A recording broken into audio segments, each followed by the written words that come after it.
Okay, நாங்க அஞ்சாவது கேள்வியை பார்ப்போம்.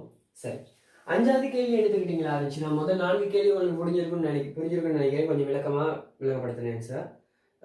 இதுல அஞ்சாவது கேள்வி, அது அஞ்சாவது கேள்வியை பார்த்தீங்களா இருந்தா உங்களோட ஸ்கிரீன்ல வரும். ஸோ அதை பார்த்தீங்கன்னா, கவடு வைத்தல் முறையில் 2 புள்ளிகளுக்கு இடையிலான தூரத்தை அளக்கும் போது அவ்வளவீட்டில் ஏற்படத்தக்க வலு சராசரியாக எவ்வளவு ஆகும்? அதாவது கவடு வைத்தல் முறையை பத்தி சொல்லியிருக்கு. ஸோ இந்த கவடு வைத்தல் முறையில இருந்து நாங்கள் வருவோம், அதை பத்தி சொல்லிட்டு வருவோம் எப்படின்னு. இப்போ அதுக்கு விடைகளை கொஞ்சம் பார்த்துருவோம், என்னென்ன விடைகள் கொடுத்துருக்குன்றதை நோட் பண்ணிக்கொள்வோம். இங்க கவடு வைத்தல் முறையில் திருப்பி நான் உங்களை அந்த கேள்வியை வாசிக்கிறேன், நல்லா கவனிச்சு கொள்ளுங்க. கவடு வைத்தல் முறையில் 2 புள்ளிகளுக்கு இடையிலான தூரத்தை அளக்கும் போது 2 புள்ளிகளுக்கு இடையிலான தூரத்தை அளக்கும் போது அவ்வளவீட்டில் ஏற்படத்தக்க வலு சராசரியாக எவ்வளவுன்னு கேட்டிருக்கு.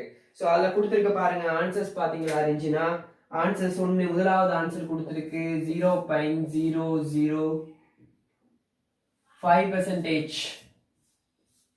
ஓகே, ரெண்டாவது ஆன்சர் கொடுத்துருக்கு 2%. மூணாவது ஆன்சர் கொடுத்துருக்கு 10%. நாலாவது ஆன்சர் கொடுத்துருக்கு 25%. அஞ்சாவது ஆன்சர் கொடுத்திருக்கு 80%. கேட்ட கேள்வி என்ன கேட்டீங்கன்னா, கவட்டளவீட்டு முறை. சரியா, கவட்டளவீட்டு முறை அல்லது கவடு வைத்தல் முறைன்னு சொல்லுவோம்.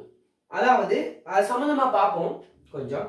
சரி, சோ இந்த கவடு வைத்தல் முறை, ஓகே, கவடு வைத்தல் முறை எடுத்துக்கிட்டீங்களா இருந்துச்சுன்னா, நீங்க நில அளவை, அதாவது இது நாங்க பாக்குறது 5வது கொஸ்டின். சரியா, நில அளவை பாடம், அதாவது யூனிட் 3ல பாத்தீங்களா இருந்தா நில அளவை என்ற பாடத்துல கிடைத்தூரங்களை அளப்பதற்காக நம்ம பயன்படுத்தக்கூடிய முறைகள் இருக்கு. கிடைத்தூரங்களை அளப்பதற்காக நம்ம பயன்படுத்தக்கூடிய நில அளவை முறைகள் இருக்கு. சோ நாங்க கிடைத்தூரங்களை துணிவதற்காக, கிடைத்தூரம் அதாவது ஒரு 2 புள்ளிகளுக்கு இடையிலான தூரத்தை துணிவதற்காக நாங்க பயன்படுத்தப்படும் முறைகள், முதலாவது முறை கேட்டீங்களா இருந்துச்சுன்னா கவடு வைத்தல் முறை.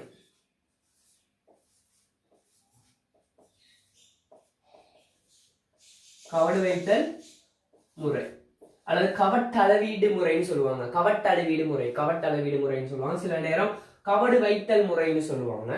ஓகே, சரி. இரண்டாவது சங்கிலி முறை.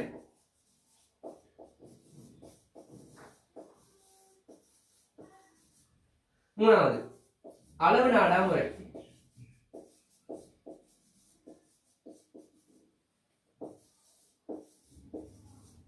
நாலாவது ஸ்டேடியா. ஸ்டேடியா கேட்டீங்கன்னா நிக்கை உபகரணம்னு சொல்லுவாங்க சில டைம்ல. ஓகே, நிக்கை உபகரணம்னு சொல்லுவாங்க. ஸ்டேடியா முறையும் நல்ல ஞாபகம் வச்சுக்கொள்ளுங்க. ஸ்டேடியா முறைன்றது கிடைத்தூரத்தை அளவிடுவதற்காக பயன்படுத்தக்கூடிய முறை. அஞ்சாவது முறை ஸ்டேடியா. அளக்கும் சில்லு முறை. அளக்கும் சில்லு முறை சரிதானே, மெஷரிங் வீல்னு சொல்லுவோம். அளக்கும் சில்லு முறை. அடுத்தது ஆறாவது. ஓகே, ஆறாவது கேட்டீங்கன்னா வேகமானி முறை. வேகமானி ஓடோமீட்டர்னு சொல்லுவோம் இங்கிலீஷ்ல. ஓடோமீட்டர் என்ன கேட்டீங்களா இருந்தா உங்களோட வாகனங்கள்ல இருக்கும், எத்தனை கிலோமீட்டர் அவர்ல போறீங்க, எந்த ஸ்பீட்ல போறீங்கன்றது காட்டும். அதுதான் ஓடோமீட்டர். ஓகே, ஸோ ஏழாவது கேட்டீங்களா இருந்துச்சுன்னா இடிஎம் மெத்தட், இடிஎம் முறைன்னு எழுதுறேன். அதாவது இங்கிலீஷ்ல எலக்ட்ரானிக் டிஸ்டன்ஸ் மெஷர்மெண்ட் அல்லது மீட்டர்னு சொல்லுவாங்க. அதாவது இலத்திரனியல் தூர அளவீட்டு முறைன்னு சொல்லுவாங்க. இலத்திரனியல் தூர அளவீட்டு முறை. இதுல கேட்டீங்களா இருந்தா செம்மை குறைவான முறை கவடு வைத்தல் முறை, செம்மை கூடிய முறை இடிஎம் முறை. செம்மைன்றது கேட்டீங்களா இருந்துச்சுன்னா அக்யூரசின்னு சொல்லுவோம். நாங்க அக்யூரசின்னு சொல்லுவோம். எப்படி? அக்யூரசின்னு சொல்லுவோம். அக்யூரசி அதாவது ஞாபகம் வச்சுக்கொள்ளுங்க, அக்யூரசின்றது செம்மை. அதாவது நீங்க ஒரு ஆன்சர், நான் ஒரு கேள்வி கேட்கிறேன், அந்த கேள்விக்கு ஆன்சர் நீங்க கொடுக்குற நேரம் அது பொருத்தமானதை கொடுக்கணும், அக்யூரேட்டானதை கொடுக்கணும் தானே. அதே மாதிரி தான் நீங்க ஒரு 2 புள்ளிகளுக்கு இடையிலான தூரத்தை அளக்கும் போது மேக்ஸிமம் நீங்க அக்யூரேட்டான ஆன்சரை கொடுக்கணும், சரியான ஆன்சரை கொடுக்கணும். சரிதானே? சோ அப்ப அக்யூரசியின் அடிப்படையில பாத்தீங்களா இருந்துச்சுன்னா கவட வைத்தல் முறையானது செம்மை குறைவானது. அக்யூரசி குறைவான முறை, செம்மை குறைவான முறை. இடியம் மெத்தட், இடியம் முறை, இலத்திறனியல் தூர அளவீட்டு முறை எடுத்துக்கிட்டோம்டா அது செம்மை கூடிய முறை. இது இரண்டையும் செம்மை பாத்தீங்களா இருந்துச்சுன்னா கவடு வைத்தல் முறை. இன்னொரு பேர் எழுதுறேன். கவடு வைத்தல் முறை கேட்டீங்களா இருந்தா 1 மீட்டர் நீங்க, அதாவது 50 மீட்டர் நீங்க அளக்குற நேரம் 50 மீட்டருக்கு 1 மீட்டர் அளவு வேறுபடும். 50 மீட்டர் நீங்க 50 மீட்டர் அளக்குற நேரம் 1 மீட்டர் அளவு வேறுபடும். இதை நாங்க எப்படி எழுதுவோம்டா, இப்படி எழுதுவோம். 1க்கு 50ன்னு எழுதுவோம். 1க்கு 50ன்னு எழுதுவோம். இடியம் மெத்தட்ல பாத்தீங்களா இருந்தா நீங்க 25,000 மீட்டர் நீ அளக்குற நேரம் 1 மீட்டர் அளவு வேறுபடும். அப்ப யோசிச்சு பாருங்க, 50 மீட்டர் அளக்குற நேரம் 1 மீட்டர் அளவு படுறது நல்லமா, 25,000 மீட்டர் நாங்க அளக்குற நேரம் 1 மீட்டர் அளவு தான் வேறுபடும். வேறுபடும்டா கூடி குறையும். விளங்குதா? அப்ப யோசிச்சு பாருங்க, செம்மை எது கூட? இந்த இடியம் மெத்தட் கூட. ஓகே, சோ அப்ப நோட் பண்ணிக்கோங்க. அப்ப இதுல செம்மை கேட்டீங்களா இருந்துச்சுன்னா இடியம் மெத்தட் செம்மை 1/25,000. இதுல செம்மை கேட்டீங்கன்னா 1/50. அது உங்களுக்கு செம்மைய சதவீதத்துல கேட்டாங்களா இருந்தா தர 100 போடுங்க. செம்மைய சதவீதத்துல தானே கேட்டிருக்காங்க. சோ இப்ப தர 100 போடுங்க. அப்ப கவட்டளவீட்டு முறையோட செம்மை எவ்வளவு? 1/50. சதவீதம் கேட்டாங்களா இருந்தா தர 100. சோ இதை வெட்டுங்க. எத்தனை வீதம்? 2 வீதம். சோ 2 வீதம் ஆன்சர் இருக்காங்க. சோ ஆன்சர் இருக்கு. ஓகே, சரி. அப்ப இதுதான் முறைகள். சோ இந்த முறைகள் எழுதி கொள்ளுங்களா. சோ இந்த ஒவ்வொரு முறைகளும் பத்தி நாங்க கேள்விகள் வர வர பார்த்துட்டு போவோம். ஏற்கனவே நீங்க கேட்டீங்களா, முதல் 4 கேள்வியில உங்களுக்கு கொஞ்சம் விளக்கமா விளங்கப்படுத்தினால வீடியோ கொஞ்சம் லென்த் ஆயிட்டு. ஸோ அதனாலதான் உங்களுக்கு பார்ட் 2 போட்டு அந்த வீடியோல விளங்கப்படுத்திக்கிட்டு இருக்கேன். ஓகே, சரி.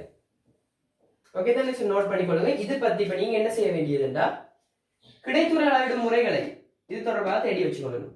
இன்னொரு நாள் என்ன செய்வேன் கேட்டீங்கன்னா, இந்த ஒவ்வொரு முறையையும் படத்தோட விளங்கப்படுத்துவேன். என்ன டிஃபரெண்ட், இதுக்கும் இடையிலாம் டிஃபரெண்ட் என்ன, இதுக்கும் இடையிலாம் டிஃபரெண்ட் என்ன, என்னென்ன சிறப்பியல்புகள் இருக்கு இதுல. ஸோ இது தொடர்பாக இந்த விஷயத்த நாங்க போக போக கேள்விகள் வர வர பார்த்துட்டு போவோம். ஓகே, சரி. ஓகே, ஸோ நோட் பண்ணிக்கொள்ளுங்க. ஸோ இதுக்கு விடை கேட்டீங்களா இருந்தா 2 வீதம் தான் சரியான விடை. எப்படி கேட்டீங்களா இருந்தா கவடு வைத்தல் முறையில செம்மை கேட்டீங்களா இருந்தா செம்மை மிக குறைவான முறை. கிடைத்தூரங்களை அளக்கும் முறைகளுள் செம்மை குறைவான முறை கேட்டாங்களா இருந்தா கவடு வைத்தல் முறை. செம்மை கூடிய முறை கேட்டாங்களா இருந்தா இடியம் முறை. இடியம், இந்த இடியம் பத்தி சொல்லணுமா இருந்துச்சுன்னா நிறைய சொல்லலாம். ஸோ இடியம்ல சிறப்பியல்பு சொல்றேன் உங்களுக்கு. இடியம்ட சிறப்பான என்ன எதுக்காக யூஸ் பண்ணப்படுதுன்னு கேட்டீங்கன்னா, இடியம் வாகன நெரிசல்கள் காணப்படும் பட்சத்தில், சரிதானே? ஒரு வாகன நெரிசல், அதாவது டிராபிக் ஜாம் இருக்கிற நேரம் உங்களை ஒரு ரோட்ட அகலத்தை நீங்க அளக்கணும். சரியா? அந்த டைம்ல ஸ்டேடியம் மெத்தட் நாங்க பயன்படுத்த முடியும் எங்களால? முடியாது. அந்த டைம்ல நாங்க ஸ்டேடியம் மெத்தட் எங்களால பயன்படுத்த முடியாது. அதற்கு பயன்படுத்தப்படுவது என்னது? இடிஎம் முறை, எலக்ட்ரானிக் டிஸ்டன்ஸ் மெஷர்மெண்ட் அல்லது மீட்டர்னு சொல்லுவாங்க.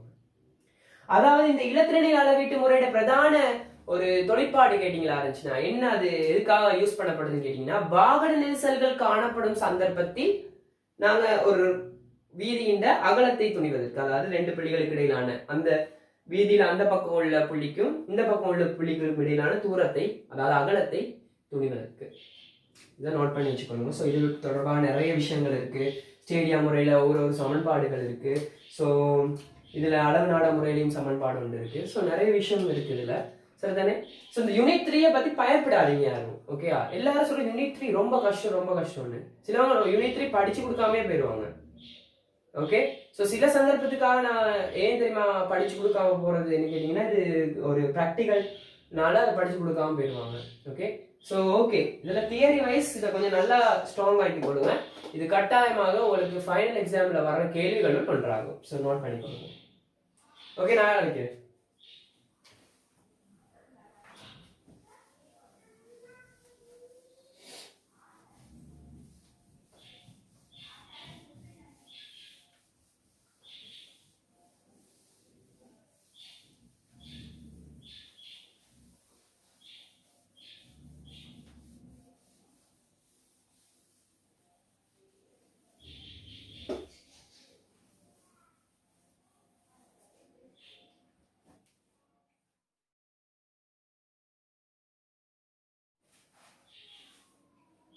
ஓகே, ஸோ நாங்கள் அடுத்த கேள்வியை பார்ப்போம்.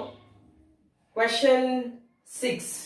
ஓகே, உங்களுக்கு விஷுவல் ஆகுங்க. Okay, question 6. வானிலை அவதான நிலையத்தில் அப்படின்னு கொடுத்து கேட்டிருக்கு. இப்போ வானிலை அவதான நிலையத்தில் என்ன நடக்குது அப்படின்னு கேட்குறாங்க. ஓகே, ஸோ வானிலை அவதான நிலையத்தில் ஸோ வானிலை அவதான நிலையத்தில் மண் வெப்பநிலையானது எந்த ஒரு நாளிலும் முற்பகல் 8:30 மணிக்கு பெறப்பட்டு அறிக்கைப்படுத்தப்படும் கொடுத்திருக்கு. என்ன கொடுத்திருக்கு? மண் வெப்பநிலையானது எந்த ஒரு நாளிலும் முற்பகல் 8:30 மணிக்கு பெறப்பட்டு அறிக்கைப்படுத்தப்படும். நான் உங்களுக்கு சொல்லி கொடுத்திருக்கேன். மண் வெப்பநிலையானது, அதாவது ஏற்கனவே முதவே பார்த்தோம், நாளொன்றுக்கு 2 தடவைகள் தரவு பெறக்கூடிய 3 பரமாணங்கள்ல மண் வெப்பநிலையும் வருது. அப்ப 8:30 மணிக்கு மாத்திரமா நாங்க தரவு பெறுவோம் மண் வெப்பநிலையில? இல்ல. சோ இந்த முதலாவது ஆன்சர்ன்றது பிழை. சோ முதலாவது ஆன்சர்ன்றது பிழை. ஏன்? மண் வெப்பநிலையை நாங்க முற்பகல் 8:30க்கும் தரவு பெறுவோம், பிற்பகல் 3:30க்கும் தரவு பெறுவோம். நோட் பண்ணிக்கொள்ளுங்க. அடுத்தது இரண்டாவது, மழை வீழ்ச்சியின் செறிவை சுய பதிவுறா வகை மலைமானியினால் அளக்கப்படும். இதையும் நான் சொல்லி கொடுத்திருக்கேன் உங்களுக்கு. என்ன சொல்லி கொடுத்திருக்கேன்? சுய பதிவுறா வகை. அப்ப என்ன மலைமானி அது? எளிய மலைமானி. எளிய மலைமானியினூடாக நாங்க ஒரே ஒரு விஷயத்தை மட்டும்தான் அளக்கலாம். அது என்னது? மொத்த மழைவீழ்ச்சியின் அளவு மட்டும்தான் அளக்கலாம். மழைவீழ்ச்சியின் செறிவு தன்னியக்க மலைமானியில தான் அளக்கலாம். சோ ரெண்டாவது ஆன்சரும் பிள்ளை. ரெண்டாவது ஆன்சர் என்ன சொல்லியிருக்காங்க? அதாவது சுய பதிவுறா வகை மலைமானியால் மழைவீழ்ச்சியின் செறிவு அளக்கப்படும் கொடுத்திருக்கு. சோ அது பிள்ளை. மூணாவது பாத்தீங்களா இருந்துச்சுன்னா, காற்றின் வேகமானது நாளொன்றுக்கு 2 தடவைகள் வாசிப்பு பெறப்படும். இந்த ஆன்சரும் பிழை. ஏன்? நாளொன்றுக்கு 2 தடவைகள் தரவு பெறக்கூடிய 3 பரமாணங்கள் கேட்டீங்கன்னா, சாரீர பதன், மண் வெப்பநிலை,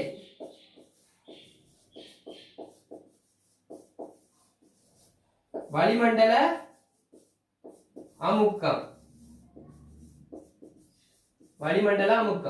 இந்த மூன்றும் தான் நாளொன்றுக்கு 2 தடவைகள், அதாவது 8:30 மணிக்கும் பிப 3:30 மணிக்கும் பெறக்கூடிய தகவல்கள். சோ காற்றின் வேகம் வருமா? நாளொன்றுக்கு 2 தடவைகள் வருமா? வராது. அடுத்தது உயர்வு இழிவு வெப்பநிலை தரவுகள். நாலாவது ஆன்சர். உயர்வு இழிவு வெப்பநிலை தரவுகள் தினமும் 8:30 மணிக்கும் பிற்பகல் 3:30 மணிக்கும் பெறப்பட்டு அறிக்கைப்படுத்தப்படும். இதுல மண் வெப்பநிலை தான் கொடுத்திருக்கு. நாளின் உயர்வு இழிவு வெப்பநிலை கொடுத்திருக்கா? இந்த 3 விஷயத்துல கொடுத்திருக்கா? ஒவ்வொரு யோசிக்க போவாது. என்ன கேட்டீங்கன்னா, 8:30 மணிக்கும் பிப 3:30 மணிக்கும் ஒரு நாள்ல 2 தடவைகள் தரவு பெறக்கூடிய பரமாணங்கள் இந்த 3 பரமாணங்கள் மாத்திரம்தான். வேற எந்த பரமாணம் வராது. மழை வீழ்ச்சியும் வராது, உயர்வு இழிவு வெப்பநிலையும் வராது, இதுவும் வராது, காற்றின் வேகமும் அதுவும் வராது. ஓகே. அடுத்து சூரிய கதிர்பமானியம், சூரிய பிரகாசமானியம், ஒளிச்செறிவோ ஒளி கால அளவோ வரவே வராது. அதை நோட் பண்ணிக்கொள்ளுங்க. ஓகே, சரி. ஸோ ஓகே, சரி. இப்போ 4வது ஆன்சர் பிழை தானே? 4வது ஆன்சரும் பிழை. ஸோ எங்களுக்கு 5வது ஆன்சர் கட்டாயம் சரியா வரும். ஆனாலும் பார்ப்போம் என்னதுன்னு. மழை வீழ்ச்சி கால அளவு பதிவு வகை மலைமானி மூலமாக அறிக்கைப்படுத்தப்படும். மழை வீழ்ச்சி கால அளவு பதிவு வகை மலைமானி மூலமாக அறிக்கைப்படுத்தப்படும். அதாவது மழை வீழ்ச்சி கால அளவு கேட்டீங்களா இருந்துச்சுன்னா, நான் உங்களுக்கு சொல்லிக் கொடுத்தேன். அதாவது கிடைத்த மழை வீழ்ச்சியின் கால அளவு தன்னியக்க மலைமானியினூடாக அறிக்கைப்படுத்தப்படும். சோ இதுல என்ன கொடுத்திருக்கு? பதிவு வகை மலைமானி. இப்ப பதிவு வகை மலைமானினா என்ன மலைமானி? தன்னியக்க மலைமானி. சோ 5வது விடை சரியானது. சோ இந்த 5வது விடை தான் சரி. சோ நோட் பண்ணிக்கோங்க. ஸோ இந்த கேள்வியெல்லாம் பேசிக்ஸ் கேள்விகள். இதில் ஓவராக யோசிச்சு கொண்டு இருக்காதீங்க. ஓகே. ஸோ இதெல்லாம் கேட்டிங்களா இருந்துச்சுன்னா, இது ஏன் உங்களுக்கு சொல்லித்தாரேன்னு கேட்டிங்கன்னா, இந்த விஷயத்தையும் நீங்கள் தெரிஞ்சுக்கொள்ளணும். சரிதானே? ஓகே ஓகே, சரி. ஸோ இதை நான் அழிக்கிறேன். ஓகே. ஸோ இதில் ஒரு சின்ன விஷயம் ஒன்று சொல்லி கொடுக்குறதுக்கு இந்த முதலாம் பாடத்தில். ஸோ அந்த விஷயத்தை சொல்லிடுறேன் உங்களுக்கு. என்னன்னா, தன்னியக்க வானிலை அவதான நிலையத்தில் நீங்க சாதாரண வானிலை அவதான நிலையத்திலையும் தன்னியக்க வானிலை அவதான நிலையத்துல பாத்தீங்களா இருந்துச்சுன்னா, தன்னியக்க வானிலை அவதான நிலையத்துல 2 உபகரணங்கள் புதுசு, 2 உபகரணங்கள் புதிய உபகரணங்கள். அந்த 2 உபகரணங்களையும் எழுதுறேன், நோட் பண்ணி கொடுங்க. அந்த 2 உபகரணங்களையும் எழுதுறேன், நோட் பண்ணி கொடுங்க. அதாவது இத பாருங்க,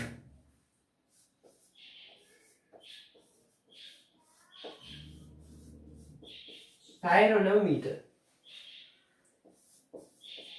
செயிலோமீட்டர். இது 2 எதுக்காக யூஸ் பண்றாங்க கேட்டீங்கன்னா, தன்னியக்க அவதான நிலையம், அதாவது தன்னியக்க வானிலை அவதான நிலையம் AWSல இந்த 2 உபகரணமும் எதுக்கு யூஸ் பண்றாங்கன்னு கேட்பாங்க சில டைம்ல. இந்த செயிலோமீட்டர் என்றது என்ன கேட்டீங்களா இருந்துச்சுன்னா, நோட் பண்ணிக்கொள்ளுங்க. இந்த செயிலோமீட்டர் என்றதை நோட் பண்ணிக்கொள்ளுங்க. இந்த செயிலோமீட்டர் என்றது முகில்களின்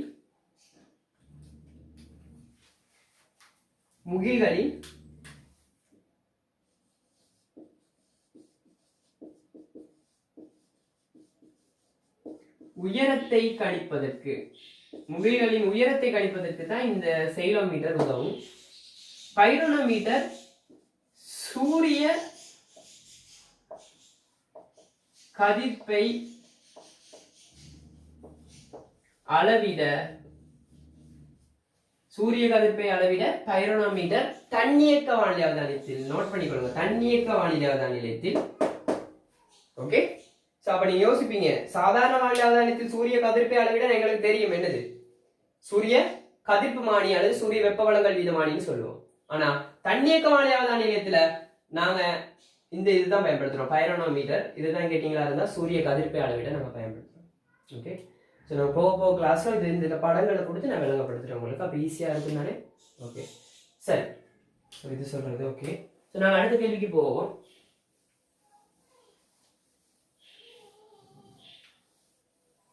ஓகே, ஸோ அடுத்த கேள்வியை பார்த்தீங்களா இருந்துச்சுன்னா,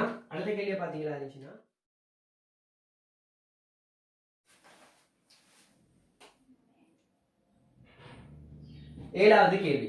ஓகே, ஏழாவது கேள்வி.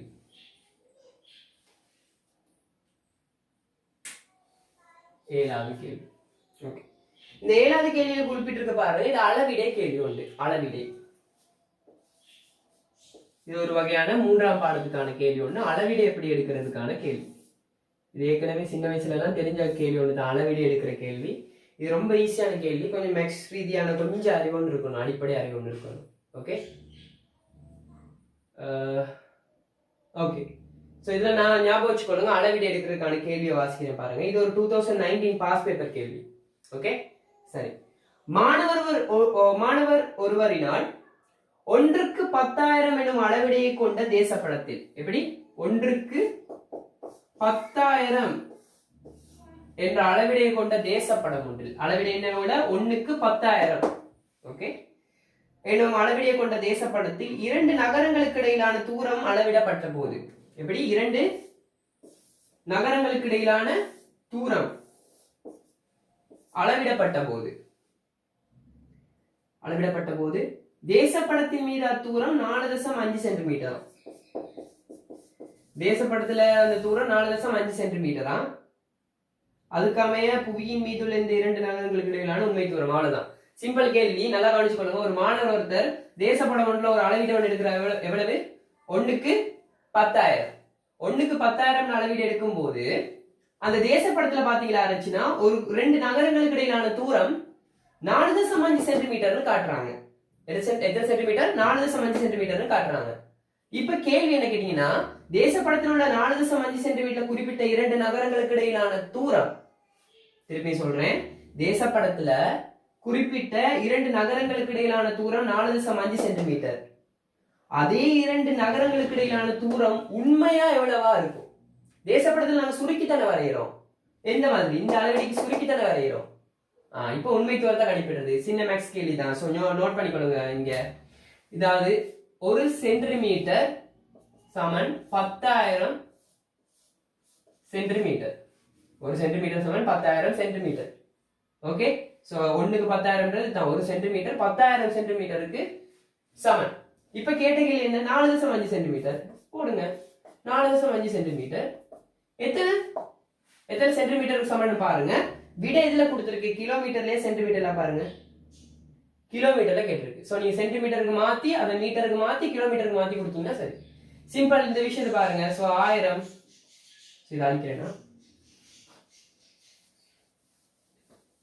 ஓகே. ஸோ இது பாருங்க 10,000 ஓகே. ஸோ கீழே 1 தர 4.5 ஓகே. இதுக்கு எவ்வளவு வரும் வீடு? என்ன வீடு வரும்? 4.5. அப்ப இது 4 தானே மறக்குங்க. 1 2 3 4 45,000 சென்டிமீட்டர். உண்மை தூரம் எவ்வளவு? 45,000 சென்டிமீட்டர். ஒரு 1 2 3 4 ஓகே 45,000 சென்டிமீட்டர். கேட்ட விட எதுல கொடுத்துருக்கோம் உங்களுக்கு? கிலோமீட்டர்ல கொடுத்துருக்கு. So 45,000 centimetre okay. 45,000 centimetre. 40,000 centimetre மீட்டரா மாத்திரமா இருந்துச்சுன்னா நீங்க எத்தனையால இதாக்கணும்? பிரிக்கணும். எத்தனையால பிரிக்கணும்? 100ஆல பிரிச்சிங்களா இருந்துச்சுன்னா சென்டிமீட்டர் மீட்டரா மாறிடும். 100ஆல பிரிச்சிங்கன்னா சென்டிமீட்டர் மீட்டரால் மாறிடும். ஓகே சரி. இப்ப மீட்டர். மீட்டரை கிலோமீட்டரா மாத்த எத்தனையால பிரிப்பீங்க? மீட்டரை கிலோமீட்டரா மாத்த எத்தனையால பிரிப்பீங்க? 1000ஆல. அப்ப 3 சைவர் ஆட் பண்ணுங்க. ஸோ இதில் நீங்கள் செய்ய வேண்டிய வேலை இந்த 3 சைவர் இந்த 3 சைவர் 45 100. அப்போ எவ்வளோ விட வரும்? 0.45 கிலோமீட்டர். இதுதான் விட 0.45 கிலோமீட்டர். அதில் 2வது விட தான் சரியானது. ஸோ 7வது கேள்விக்கு 2வது ஆன்சர். ஓகே சரிதானே? சரி. ஸோ இதில் உங்களுக்கு சொல்ல வேண்டியது என்ன கேட்டிங்கன்னா, ஒரு நீங்க நில அளவை செய்யற நேரம் கட்டாயமாக நில அளவை ஒன்றுல கட்டாயமாக நீங்க இந்த விஷயம் தெரிஞ்சிருக்கணும். அளவிடைன்ற விஷயம் கட்டாயம் தெரிஞ்சிருக்கணும். ஓகே. ஸோ அளவிடையை கேட்டீங்களா இருந்தா நாங்க ஒரு படங்கள்ல அளவிடையை 3 விதமா குறிப்போம். ஒன்று 3 விதமா, ஒன்று விகிதமாக அல்லது பின்னமாக. ஓகே. 2வது முறை கேட்டீங்கன்னா வாசகமாக. வாசகமாக. 3வது கேட்டீங்களா இருந்துச்சுன்னா அது வரைவு மூலம். வரைவு மூலம். ஓகே. இந்த 3 விடயம் தொடர்பாக நீங்க பார்க்கணும். சிம்பிள் தான். விகிதமாக கேட்டீங்களா இருந்துச்சுன்னா இப்ப இதை எழுதுனீங்க. விகிதமாகன்றது 1க்கு இப்ப பாத்தீங்க 1க்கு 10,000 எழுதுறாங்க. இந்த 1க்கு 10,000 விகிதமா எழுதலாம். இதை இந்த விகிதத்தை எப்படி பின்னவா எழுதுறது? 1க்கு 10,000. வாசகமாக எப்படி எழுதுறது?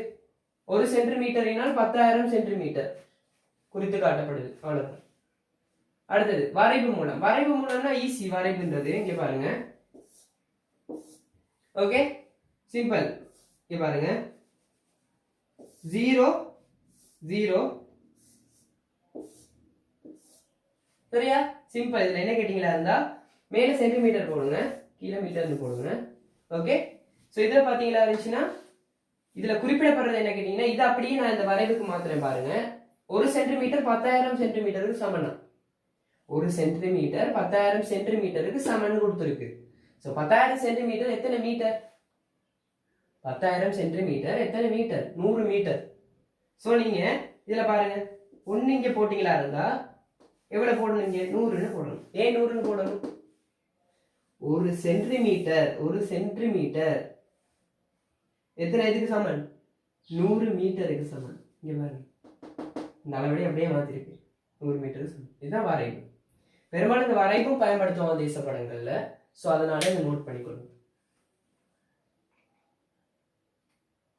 ஓகே. ஸோ உங்களுக்கு நீங்கள் யோசிப்பீங்க, ஸோ ஃபர்ஸ்ட் பார்ட் வீடியோ இந்த மாதிரி கூட லென்த் ஆச்சு. ஸோ கொஞ்சம் ஓவராக என்ன கேட்டிங்கன்னா உங்களுக்கு ஒரு விஷயங்களும் சொல்கிற நேரம் டைம் ஆயிடுச்சு. ஸோ அதனால தான் நான் சொன்னேன் உங்களுக்கு பார்ட் 2 வீடியோ செய்கிறேன் இந்த வீடியோ. ஸோ இந்த வீடியோ கேட்டிங்களா இருந்தால் முக்கியமான விஷயங்களை நான் சொல்லிட்டு போகிறேன். இனி கேள்விகள் வர வர வர வர நாங்கள் ஒவ்வொரு விஷயத்தையும் பார்த்துட்டு போவோம். ஓகே. ஸோ இந்த விஷயம் விளங்குது தானே? நான் சொல்லி கொடுக்குற விளங்குது தானே? உங்களுக்கு கிளியராக விளங்குதுன்னா ஓகே. ஓகே சரி. ஓகே. ஸோ நாங்கள் அடுத்த 8வது கேள்வியை பார்ப்போம். ஓகே. இப்போ நாங்கள் 8வது கேள்வி தொடர்பாக பார்ப்போம். ஸோ 8வது கேள்வி.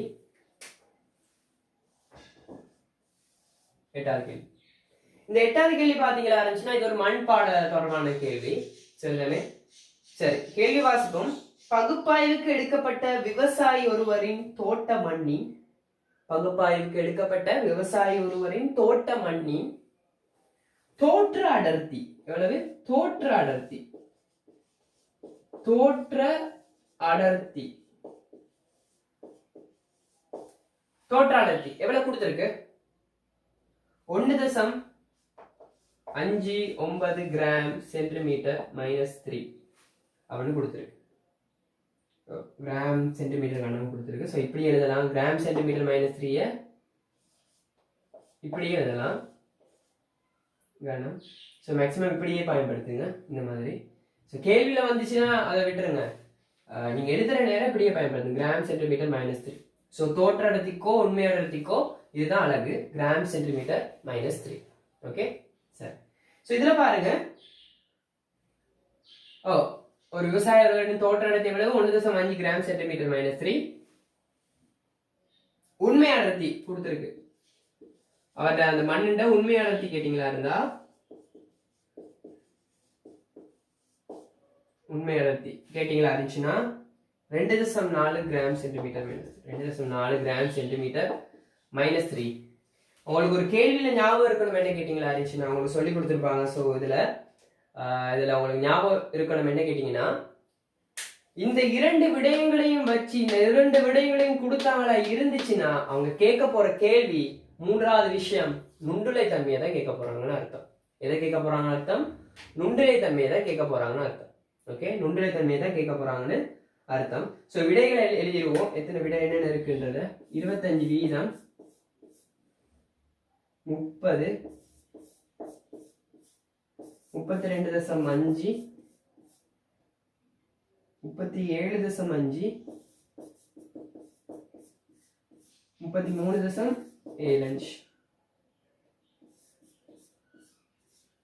ஓகே, ஸோ இந்த விடயங்களை நோட் பண்ணிக்கொள்ளுங்க. ஸோ இப்போ இந்த விடயங்களை பார்ப்போம் என்னென்னு. ஓகே சரி. ஒரு விவசாயி ஒருவர் அவரோட மண்ணை பகுப்பாய்வுக்கு எடுத்தாங்க. அந்த பகுப்பாய்வின் போது நாங்க என்ன தொழிறோம் கேட்டீங்கன்னா, அந்த விவசாய ஒருவரோட தோற்ற அடர்த்தி, அந்த மண்ணோட தோற்ற அடர்த்தி எவ்வளவு வேண்டும், அதாவது விவசாய ஒருவரோட மண்ணோட உண்மை அடர்த்தி எவ்வளவு வேண்டும் பார்த்தோம். அப்ப உங்களுக்கு கேட்கிற கேள்வி என்ன? நுண்டுலைத்தன்மை தான் கேட்க போறாங்க. ஸோ கேட்டுட்டாங்க நுண்டுலைத்தன்மை. ஸோ நாங்க நுண்டுலைத்தன்மைக்கான சமன்பாடு கேட்டாங்களா இருந்துச்சுன்னா ஒரு பிரதான சமன்பாடு ஒண்ணு இருக்கு. தோற்ற அடர்த்தியும் உண்மை அடர்த்தியும் தரும்போது அந்த நுண்டுலைத்தன்மைக்கான சமன்பாடு கேட்டீங்களா நோட் பண்ணிக்கொள்ளுங்க. 1 - தோற்ற அடர்த்தியின் கீழ் உண்மை அடர்த்தி. தோற்ற அடர்த்தியின் கீழ் உண்மை அடர்த்தி. ஸோ தோற்ற அடர்த்தியின் கீழ் உண்மை அடர்த்தி தர 100. ஸோ தர 100 வாரனால ஸோ நுண்டுலைத்தன்மையோட அலகு என்னது? சதவீதமாக. ஓகே, ஸோ இதுல பிரதியிடம் மட்டும்தான் இருக்கு உங்களுக்கு. ஸோ இதுல பாத்தீங்களா இருந்துச்சுன்னா இதுல பிராக்கெட் ஞாபகம் வச்சுக்கோங்க. ஸோ இதுல பாத்தீங்கன்னா 1 - தோற்ற அடர்த்தி எவ்வளவு? 1.59 2.4 42 இது போறேன்னு 4 தான் 40. ஓகே, தர 100. சரியா? இதை பிரிச்சிங்களா இருந்துச்சுன்னா உங்களுக்கு விட வரும்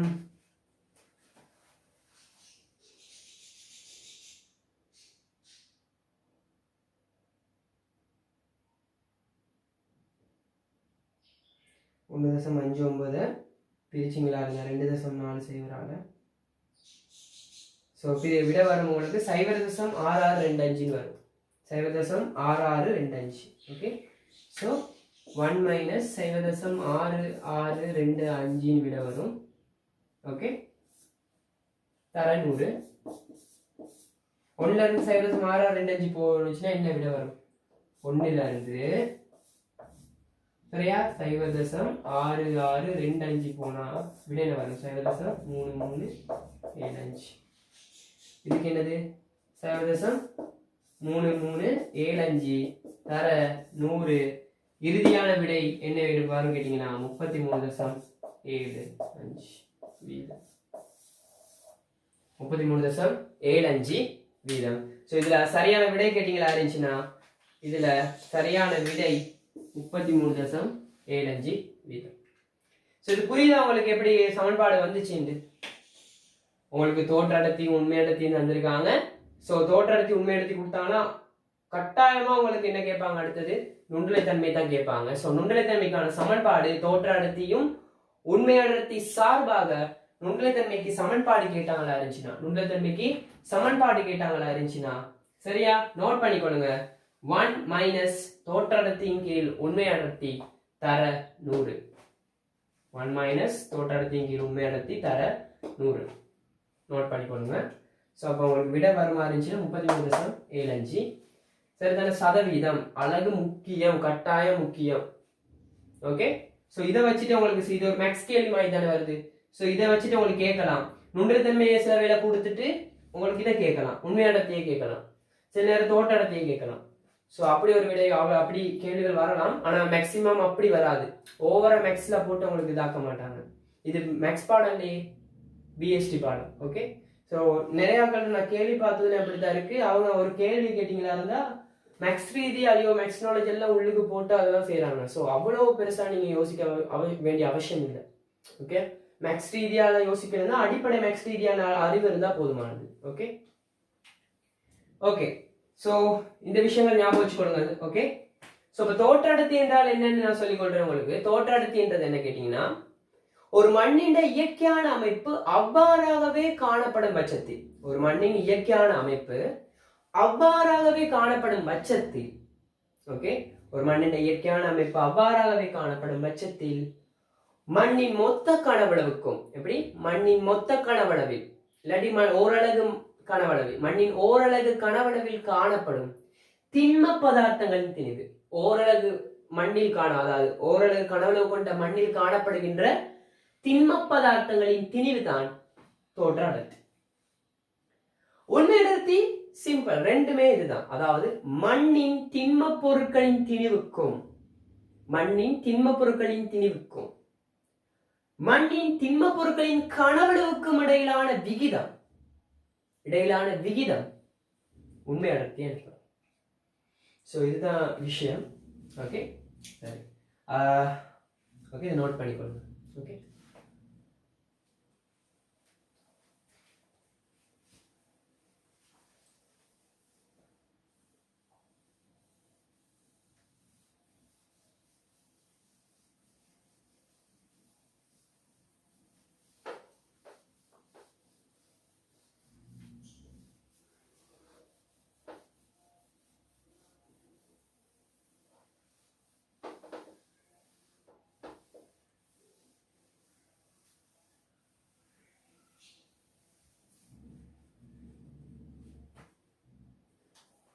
ஸோ ஓகே, நாங்கள் அடுத்த கேள்விக்கு பார்ப்போம். ஓகே சரி, ஸோ இப்போ நாங்கள் போக போகிறது 9வது கேள்வி. ஸோ 9வது கேள்வி பார்த்தீங்களா இருந்துச்சுன்னா, 9வது கேள்வி நில அளவை செயற்பாடுகளின் போது, எப்படி நில அளவை செயற்பாடுகளின் போது பெரும்பாலும் பயன்படுத்தப்படும் கிடைக்கோண வகை யாதுன்னு கொடுத்துருக்கு. சரிதானே? அதுல பாருங்க, நில அளவை செயற்பாடுகளின் போது பெரும்பாலும் பயன்படுத்தப்படும் கிடைக்கோண வகை யாதுன்னு கொடுத்துருக்கு. சரி, சோ இதுல ஒரு சில விஷயங்கள் சொல்றேன், நோட் பண்ணிக்கொள்ளுங்க. ஓகே, எனக்கு ஞாபகத்துக்கு இருக்க வரைக்கும் நான் உங்களுக்கு ஒரு முக்கியமான ஷார்ட்டா சொல்லக்கூடியதெல்லாம் சொல்லிடுறேன். அடுத்த கேள்விகள் வர நேரம் நம்ம ஒவ்வொரு கேள்வியா பாக்குற நேரம் கிட்டத்தட்ட முழு சாப்டரையும் கவர் பண்ணக்கூடியதா இருக்கும். ஓகே சரி, சோ 9வது கேள்வி பாத்தீங்களா இருந்துச்சுன்னா, ஒரு நில அளவை செயற்பாட்டின் போது பெரும்பாலான, அதாவது சனரஞ்சகமான என்ற வேர்ட் பயன்படுத்துவாங்க கூட. ஓகே, சனரஞ்சகமாக பயன்படுத்தப்படும் கிடைக்கோண வகை யாதுன்னு கேட்பாங்க. சோ இந்த இடத்துல நாங்க பார்க்க போறது கோண அளவீடுகளை பார்ப்போம். கோண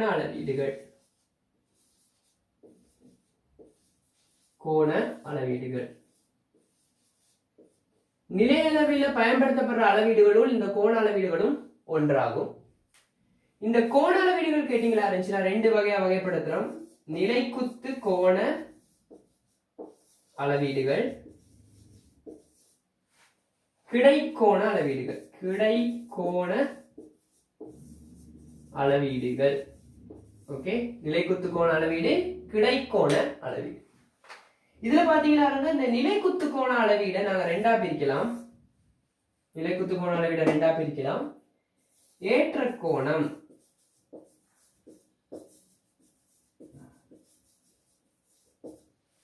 இறக்க கோணம். ஏற்ற கோணம் இறக்க கோணம். ஓகே, நிலைக்குத்து கோண அளவிட நாங்க வெர்டிகல் இது சொல்லுவோம், வெர்டிகல் ஆங்கிள்னு சொல்லுவோம். கிடைக்கோண அளவிட ஹாரிசான்டல் ஆங்கிள்னு சொல்லுவோம். ஓகே, ஸோ இங்கிலீஷ் பதத்தின் ஐடியா சொல்லிட்டு போறோம்.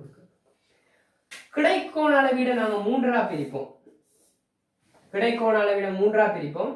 சிம்பிளா நாங்க அகக்கோணம்,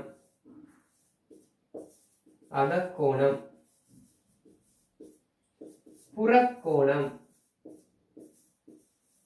அகக்கோணம், புறக்கோணம், மூன்றாவது திசைக்கோள்.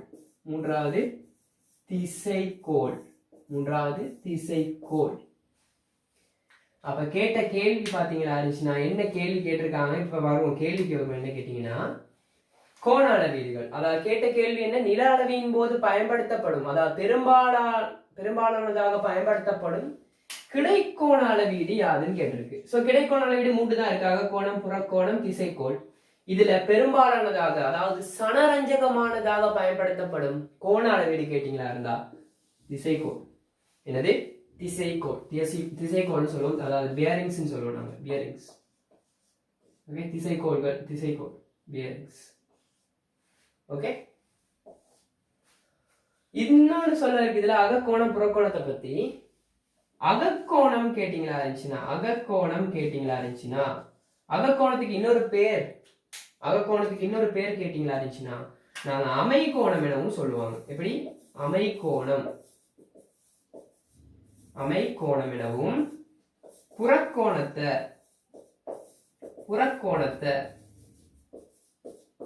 ரெண்டு இதுல சொல்லுவாங்க. திரும்பல் கோணம்.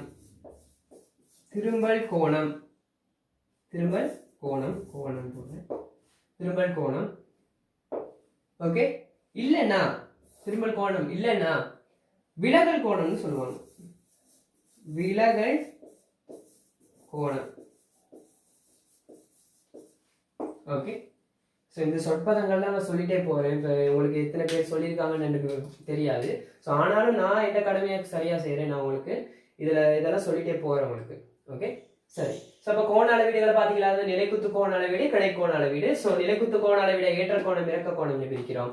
கிடைக்கோண அளவீடுகளை அகக்கோணம், புறக்கோணம், திசைக்கோணம் என்று பிரிக்கிறோம். அல்ல திசைக்கோள் தான் என்னது? பெரும்பாலானதாக பயன்படுத்தப்படுகின்ற கோண அளவீடுகள். இந்த திசைக்கோள். ஓகே, அதை நோட் பண்ணிக்கொள்ளுங்க. ஓகே, இதுல நான் இன்னொரு விஷயம் சொல்லித்தரேன் உங்களுக்கு. இன்னொரு பாயிண்ட் வைக்கிறேன். இதுல நீங்க தேடிக்கொள்ள வேண்டிய விஷயம் என்னன்னா, நிலைக்குத்து கோண அளவீடை மாத்திரம் பெறுவதற்கு நாங்க பயன்படுத்தப்படுகின்ற உபகரணம் யாது? நிலைக்குத்து கோண அளவீடுகளை மாத்திரம் பெறுவதற்கு நாங்கள் பயன்படுத்தப்படுகின்ற உபகரணம் யாது? அடுத்தது கிடைக்கோண அளவீடுகளை மாத்திரம் பயன்படுத்துவது, அதாவது கிடைக்கோண அளவீடுகளை மாத்திரம் நாங்க அளப்பதற்கு பயன்படுத்தப்படுகின்ற உபகரணம் யாது? சோ நிலைக்குத்து கோண அளவீடு, கிடைக்கோண அளவீடு மற்றும் நிலைக்குத்து கோணம், சரியா? கிடைக்கோணம், திசைக்கோள் அல்லது திசை, இந்த மூன்று விஷயத்தையும் அளக்கிற ஒரு உபகரணம் இருக்கு. பாப்பீங்க. என்ன உபகரணம் கேட்டீங்கன்னா தியோடலைட். சரியா? என்ன உபகரணம்? தியோடலைட். ஓகே, சோ நிலைக்குத்து கோண அளவீடை மாத்திரம் பெறுவதற்கு நீங்க பயன்படுத்தப்படுற உபகரணம் கேட்டீங்கன்னா இதுல எழுதுறேன், சாய்வுமானின்னு எழுதுவாங்க. சாய்வுமானி. இது சில வேளை கேட்பாங்க உங்களுக்கு, கிளினோமீட்டர்னு சொல்லுவாங்க. கிளினோமீட்டர் குழம்பிடாதீங்க. முதல் சொல்லி கொடுத்தது சைலோமீட்டர், அது முகில்களின் உயரம். இது கிளினோமீட்டர், சாய்வுமானி. ஓகே, இன்கிளினோமீட்டர் அல்லது கிளினோமீட்டர்னு சொல்லுவோம் நாங்க.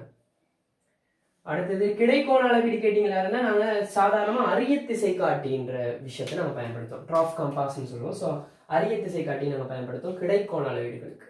ஓகே ஓகே ஸோ இதை போக போக நாங்கள் இது சம்பந்தமான விஷயங்கள் நாங்கள் பார்த்துட்டு போவோம். ஸோ உங்களுக்கு ஈஸியாக அமையக்கூடியதாக காணப்படும். ஸோ நாம் அடுத்தது 10வது கேள்விக்கு போவோம். ஓகே, நாங்கள் 10வது கேள்வி பார்க்க போகிறோம். ஓகே சரி, 10வது கேள்வியில் சொல்லியிருக்கிறத பாருங்க, நல்லா கவனிச்சு கொள்ளுங்க. 10வது கேள்வியில் கற்றையின் பரிமாற்ற கொள்ளளவு, அதாவது சிஇசி, இதை பத்தி ஏற்கனவே நான் உங்களுக்கு விளங்கப்படுத்தினேன். ஸோ கற்றையின் பரிமாற்ற கொள்ளளவு மண்ணில் என்னென்ன மாதிரி இருக்கு அந்த கேள்விதான். கற்றையின் பரிமாற்ற கொள்ளளவு சிஇசி பெருமானமானது 15 தொடக்கம் 30 சென்டிமோல்/கிலோகிராம். சிஇசி ஆனது 15 தொடக்கம் 30 சென்டிமோல்/கிலோகிராம். இந்த அளவுடைய மண்கூட்ட வகையாது. சிஇசி இந்த அளவுடைய மண்கூட்ட வகையாதுன்னு கேட்டிருக்காங்க. ஸோ உங்களுக்கு தெரிஞ்ச மண்கூட்டங்கள் கேட்டீங்களா இருந்துச்சுன்னா, கிட்டத்தட்ட நம்மளுக்கு தெரிஞ்சது 4 வகையான மண்கூட்டங்கள். அதில் நான் உங்களுக்கு சொல்லி கொடுத்தேன். இந்த வகையான, அதாவது 15 தொடக்கம் 30 சென்டிமோல்/கிலோகிராம் சிஇசி உடைய மண் கேட்டீங்களா இருந்துச்சுன்னா வண்டல் மண். என்ன மண்? வண்டல் மண். இதுதான் 15 தொடக்கம் 30 சென்டிமோல்/கிலோகிராம் உடைய சிஇசியை கொண்டது. சிஇசின்றது என்னது? கற்றையின் பரிமாற்ற கொள்ளளவு. ஓகே சரி. ஸோ இதுல பாத்தீங்களா இருந்துச்சு, நல்லா கவனிச்சு கொள்ளுங்க. இதுவே செங்கபில மண்ணுக்கு கேட்கும்போது, நான் உங்களுக்கு ஏற்கனவே சொல்லி கொடுத்தேன் போன அந்த வீடியோல. செங்கபில மண்ணுக்கான இது கேட்டீங்களா இருந்துச்சுன்னா 10 தொடக்கம் 20 சென்டிமோல்/கிலோகிராம். ஓகே, செம்மஞ்சள் பொட்சோலிக் மண்ணில்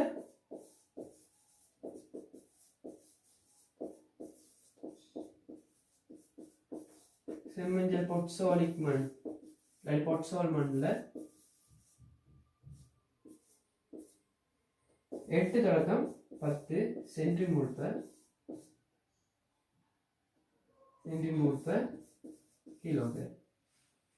சிஇசிக்கு, அதாவது இன்னொரு, இப்போ இது ஓகே, இதெல்லாம் ஓகே. ஸோ இதில் வச்சு ஒரு கேள்வி கேட்டிங்களா இருந்துச்சுன்னா, இந்த கேள்விக்கான ஆன்சர் கேட்டிங்களா இருந்துச்சுன்னா வண்டல் மண் தான் ஆன்சராக வரும். இதுக்கு ஆன்சர் வண்டல் மண். ஸோ என்ன, 15 தொடக்கம் 30 சென்டிமோல்/கிலோகிராம் உடைய சிஇசி உடைய மண் கேட்டிங்கன்னா வண்டல் மண். செங்கபில மண்ணுக்கு 10 தொடக்கம் 20 சென்டிமோல்/கிலோகிராம். செம்மஞ்சள் பொட்சோலிக் மண்ணுக்கு 8 தொடக்கம் 10 சென்டிமோல்/கிலோகிராம். இதுல ஒரு விஷயம் உங்களுக்கு சொல்ல வேண்டிய விஷயம் என்ன கேட்டீங்களா இருந்துச்சுன்னா, இதுவே உங்களுக்கு களிமண்ணுக்கா உங்களுக்கு ஒரு இதுக்கு தராங்க 3 விஷயம். களிமண், களிப்பாங்கான மண், களிப்பாங்கான மண். இது ரெண்டுலையும் எதுல சிஇசி கூட கேட்டாங்களா இருந்துச்சுன்னா களிமண்ல தான் சிஇசி கூட. களிமண்ணுல சிஇசி கூட. ஓகே, அதாவது களியையும் களிப்பாங்கான மண்ணை ஒப்பிடக்குள்ள களிமண்ல சிஇசி பெருமானம் கூட, இதுல குறைவு. அதுவே களிப்பாங்கான மண்ணையும் மணல் மண்ணையும் நீங்க ஒப்பிடக்குள்ள, களிப்பாங்கான மண்ணையும் மணல் மண்ணையும் ஒப்பிடக்குள்ள சிஇசி எதுல குறைவு? மணல் மண்ல குறைவு. ஓகே, ஸோ உங்களுக்கு கேட்பாங்க சில இடத்துல சிஇசி பெருமானம் அதிகம் காணப்படுகின்ற மண் வகை யாதுன்னு கேட்கும்போது இப்படி கொடுத்தாங்களா, அதாவது மண்ணிட பெயர் குறிப்பிட்டு கொடுத்தாங்களா இருந்துச்சுன்னா, நாங்கள் செங்கவில மண், செம்மஞ்சள் பொட்சோலிக் மண் அப்படி கொடுக்கும்போது சிஇசி பெருமானம் கூட இதுக்கு தான் வண்டல் மண்ணுக்கு தான் 15 தொடக்கம் 30 சென்டிமோல்/கிலோகிராம். ஆனா இப்படி களிமண், மணல் மண், மணற்பாங்கான மண், மென்மணல் மண் அப்படி எதுவும் தந்தாங்களா இருந்துச்சுன்னா சிஇசி பெருமானம் கூட கேட்டீங்களா இருந்தா இந்த களிமண்ணுக்கு தான் சிஇசி பெருமானம் கூட. ஓகே சரி, இதுல அவ்வளவுதான் கேள்விகள். இதுல நான் இன்னொரு சொல்லிக்கொள்ள விரும்புறது என்னன்னா, உங்களோட சிஇசிக்கு அலகு கேட்டீங்களா இருந்தா இதுலயே உங்களுக்கு தெரியுது. சிஇசி அலகு சென்டிமோல்/கிலோகிராம்னு அலகு தெரியுது உங்களுக்கு. இதை தவிர்த்து ஒரு அலகு ஒன்று இருக்கு சிஇசி பெருமானத்துக்கு, நோட் பண்ணி வச்சுக்கொள்ளுங்க. MEQ per 100 gram. சரிதானே? MEQ per 100 gram. சிஇசி பெருமானத்துக்குரிய ஒரு அலகு ஒன்று தான் இருக்கும். MEQ per 100 gram, அதாவது milliequivalent. Milli equivalent.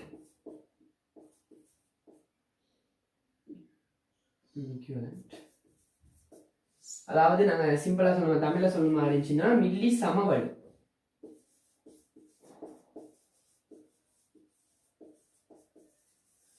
Okay. So milliequivalent per hundred gram இதுதான் கேட்டிங்களா இருந்துச்சுன்னா இந்த கேள்வி, அதாவது சிஇசி பெருமானத்துக்கான அலகுகள் கேட்டிங்களா இருந்தா சென்டிமோல் பர் கிலோகிராமும் வரும், மில்லி ஈக்குவலன்ட் பர் அண்டர் கிராமும் வரும். ஸோ இதை நோட் பண்ணி வச்சுக்கணும். இந்த வகையான கேள்விகள் உங்களுக்கு கட்டாயம் கேட்கலாம். ஓகே சரி, நான் இப்போ அடுத்தது 11வது கேள்விக்கு போவோம்.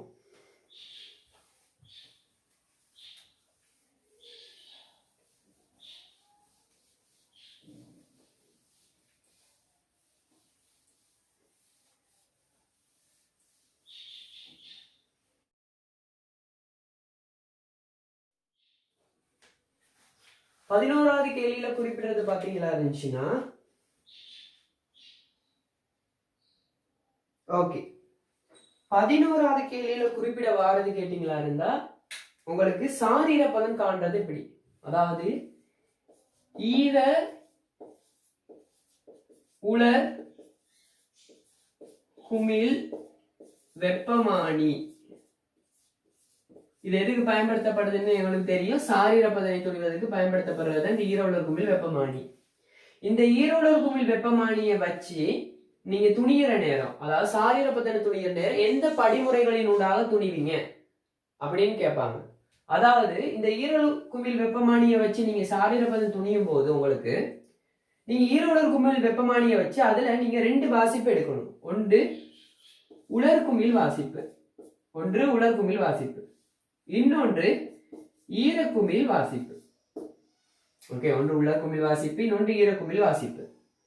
உதாரணமா நான் ஒரு பெருமானம் போடுறேன். உலர் குமிழ் வாசிப்பு 28, ஈரக்குமிழ் வாசிப்பு 25 இருந்துச்சுன்னா நாங்க என்ன செய்யணும் கேட்டீங்கன்னா, இந்த 2 வாசிப்பு தெரிஞ்ச பிறகு உலர்ல இருந்து ஈரத்தை கழிக்கணும். எதுல இருந்து எது கழிக்கணும்? உலர்ல இருந்து ஈரத்தை கழிக்கணும். சோ உலர்ல இருந்து ஈரத்தை கழிச்சோம்டா எவ்வளவு வித்தியாசம்? வித்தியாசம் எவ்வளவு? 3. வித்தியாசம் எவ்வளவு?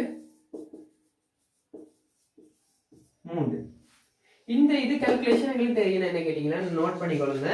ஈரோலர் குமிழ் வெப்பமானியில உலர் வாசிப்பை எடுப்போம், அடுத்தது ஈர வாசிப்பை எடுப்போம், உலர்ல இருந்து ஈரத்தை கழிப்போம், அப்ப வித்தியாசம் எங்களுக்கு கொண்டு வரும். இதுல பாத்தீங்களா இருந்துச்சுன்னா இது ஒன்று சொல்ல வேண்டியது என்ன, எப்படி உலர் தான் மேக்சிமம் கூடுதலாக இருக்கும். வெப்பநிலையின் அடிப்படையில உலர் வெப்பநிலை தான் மேக்சிமம் கூடுதலாக இருக்கும். நீங்க எப்படியும் உலர்ல இருந்து தான் ஈரத்தை கழிக்கணும், சரிதானே? சோ இதுக்கு இடையிலான வேறுபாடு. சோ உலர்ல இருந்து ஈரத்தை கழிச்சீங்கன்னா வேறுபாடு ஒன்று வரும், வித்தியாசம் கொண்டு வரும்.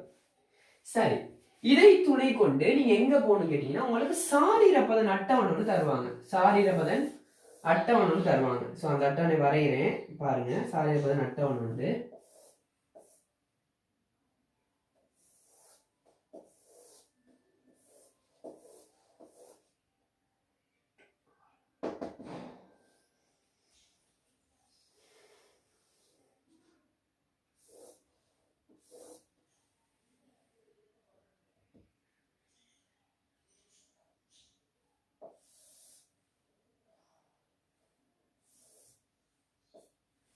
ஓகே.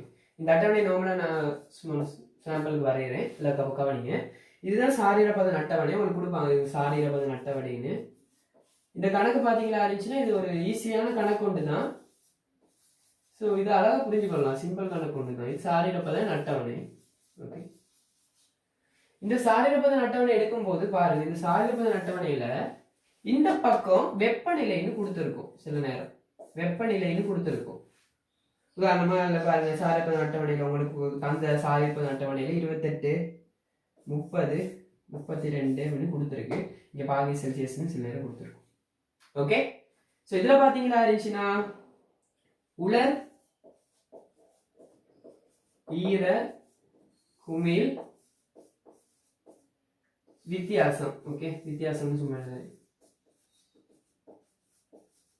ஓகே, இந்த இடத்துல கொடுத்திருக்கும் பாத்தீங்களா இருந்தா இந்த வித்தியாசம் உலர் ஈர குமிழ் வித்தியாசங்கள் கொடுத்திருக்கும். உதாரணமாக 0.5ல இருந்து ஸ்டார்ட் ஆகும். 0.5 அதாவது 0.5ல கூட்டிக்கிட்டு போகும். ஓகே, 1.5, 2, 2.5, 3. ஓகே, ஸோ இதுல உங்களுக்கு கொடுத்துருக்கும். இதுல பாத்தீங்களா இந்த நடுவுல கொடுத்துருக்க எல்லாம் சாரீரப்பதன் கொடுத்துருக்கும். உதாரணமா இதை பாருங்க, 96, 96, 96, 93, 93, 93, 89 89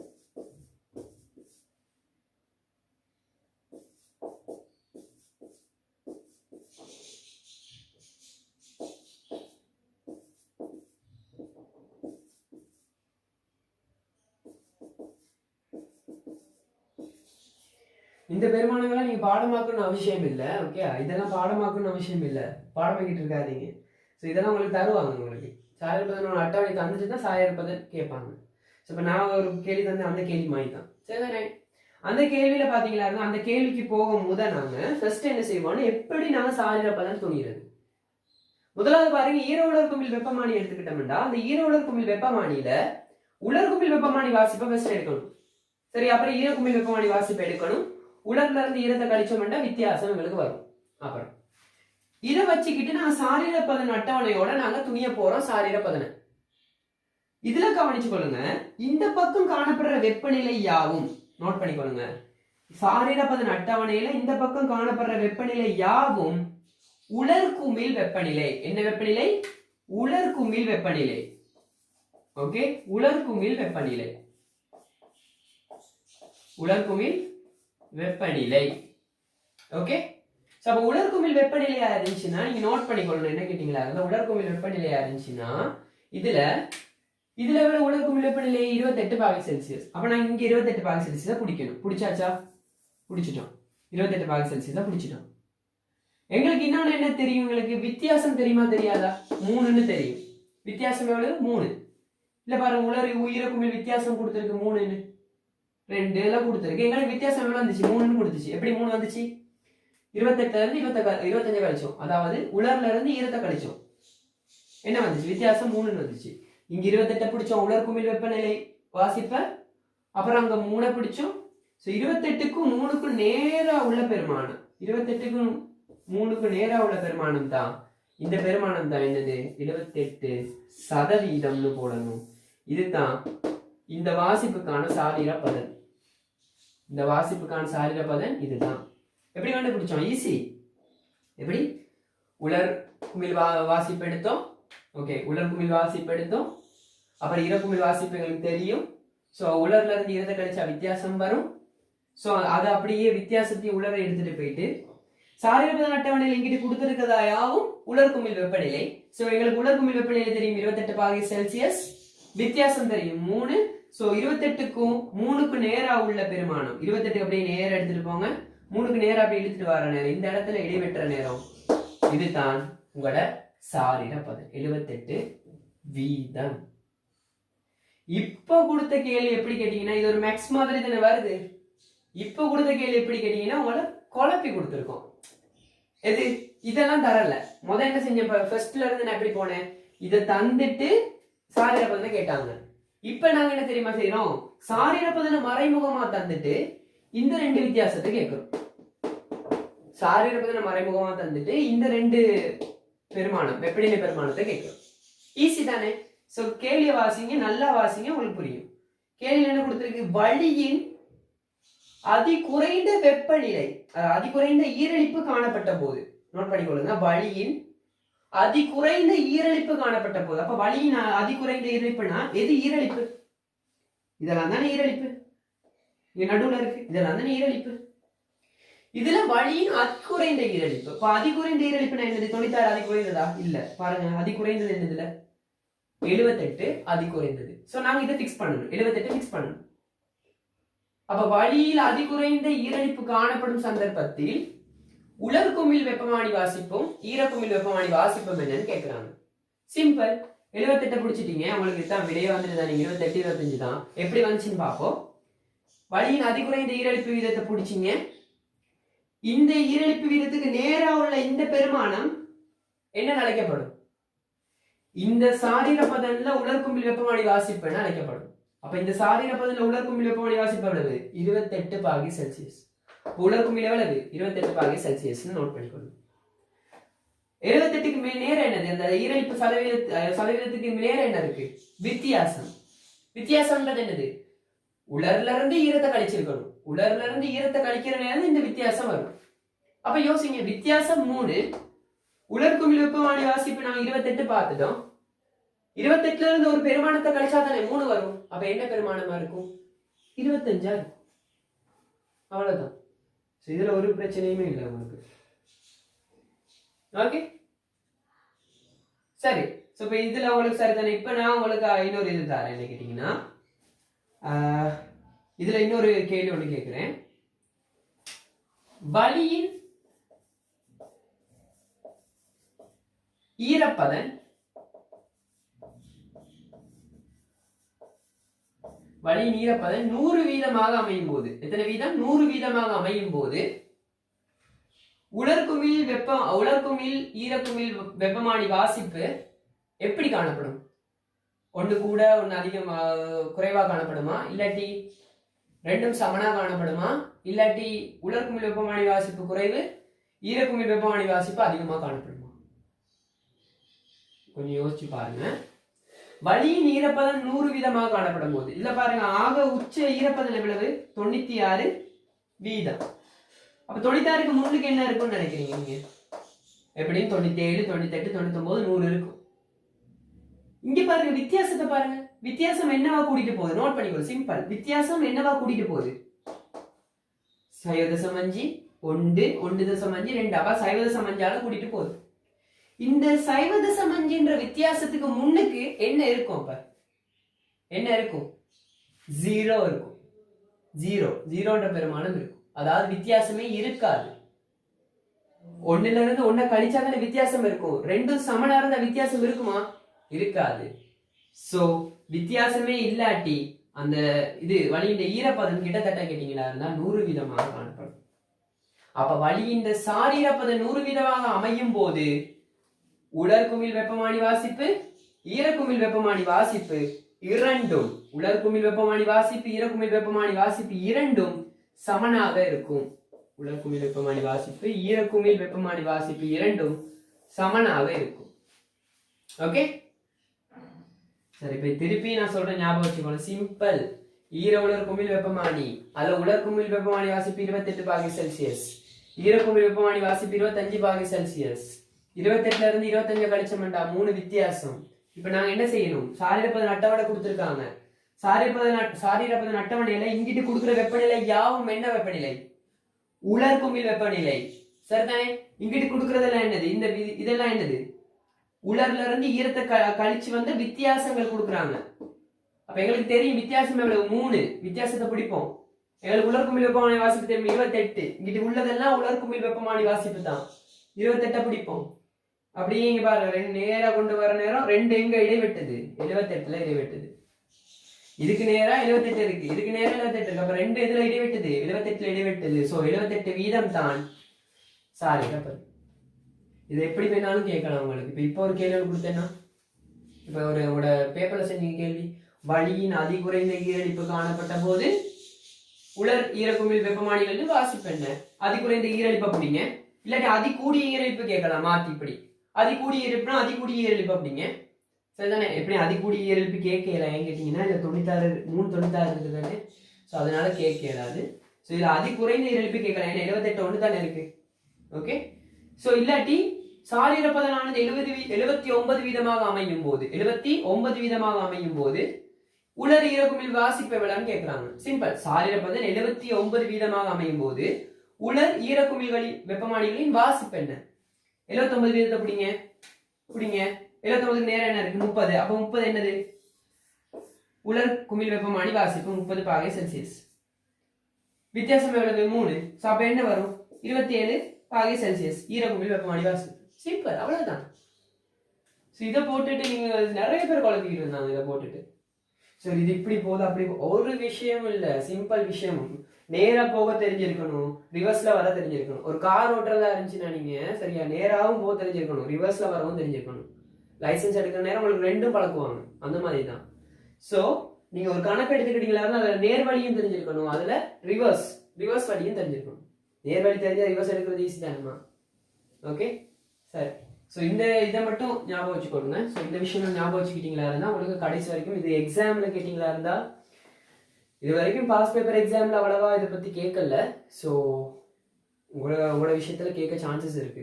ஃபைனல் எக்ஸாம் எப்படி இருக்குன்றது செட் பண்றவனுக்கு மட்டும்தான் தெரியும். சரியா? சும்மா ஏதாவது சொல்லுவாங்க, அவன் ஃபைனல் எக்ஸாம் பேப்பர் செட் பண்ணுற எனக்கு தெரியும் அவனுக்கு தெரியும், அதெல்லாம் பொய். சரிதானே? அதெல்லாம் நம்பாதீங்க. அவங்களாம் என்ன கேட்டிங்களா இருந்தால் எதுக்காக அப்படி சொல்கிறாங்கன்னு தெரியல. ஓகே, ஸோ உங்களுக்கு ஃபைனல் எக்ஸாம் யார் செட் பண்ணுறாங்களோ இல்லையோ நீங்கள் படித்தா சரி. எனக்குதா அவன் ஒவ்வொரு ஆளாக பார்த்து செட் பண்ண மாட்டான். ஒரு பிள்ளைங்களுக்கு சராசரியாக எப்படி செய்ய முடியுமோ அந்த பிள்ளைங்களை குழப்பணும். எனக்குதா எல்லாரையும் ஈஸியாக செட் பண்ண மாட்டேன். ரொம்ப ஏன் கேட்டிங்கன்னா எல்லாரையும் யூனிவர்சிட்டிக்கு அனுப்பிடாது, தகுதி உள்ளவங்களை மட்டும் தான் யூனிவர்சிட்டிக்கு அனுப்பலாம்.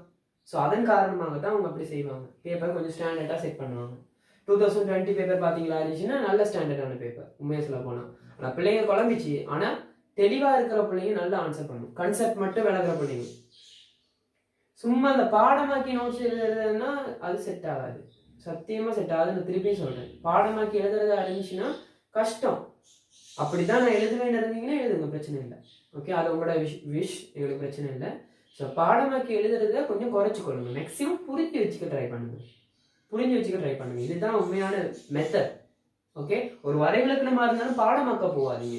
அந்த வரைவிலக்கணத்தை கொஞ்சம் உள்வாங்குங்க. உங்ககிட்ட ஒரு 4 முறை 5 முறை வாசிங்க. உங்களை அறியாமே அதுக்கு ஒரு கான்செப்ட் வரும்.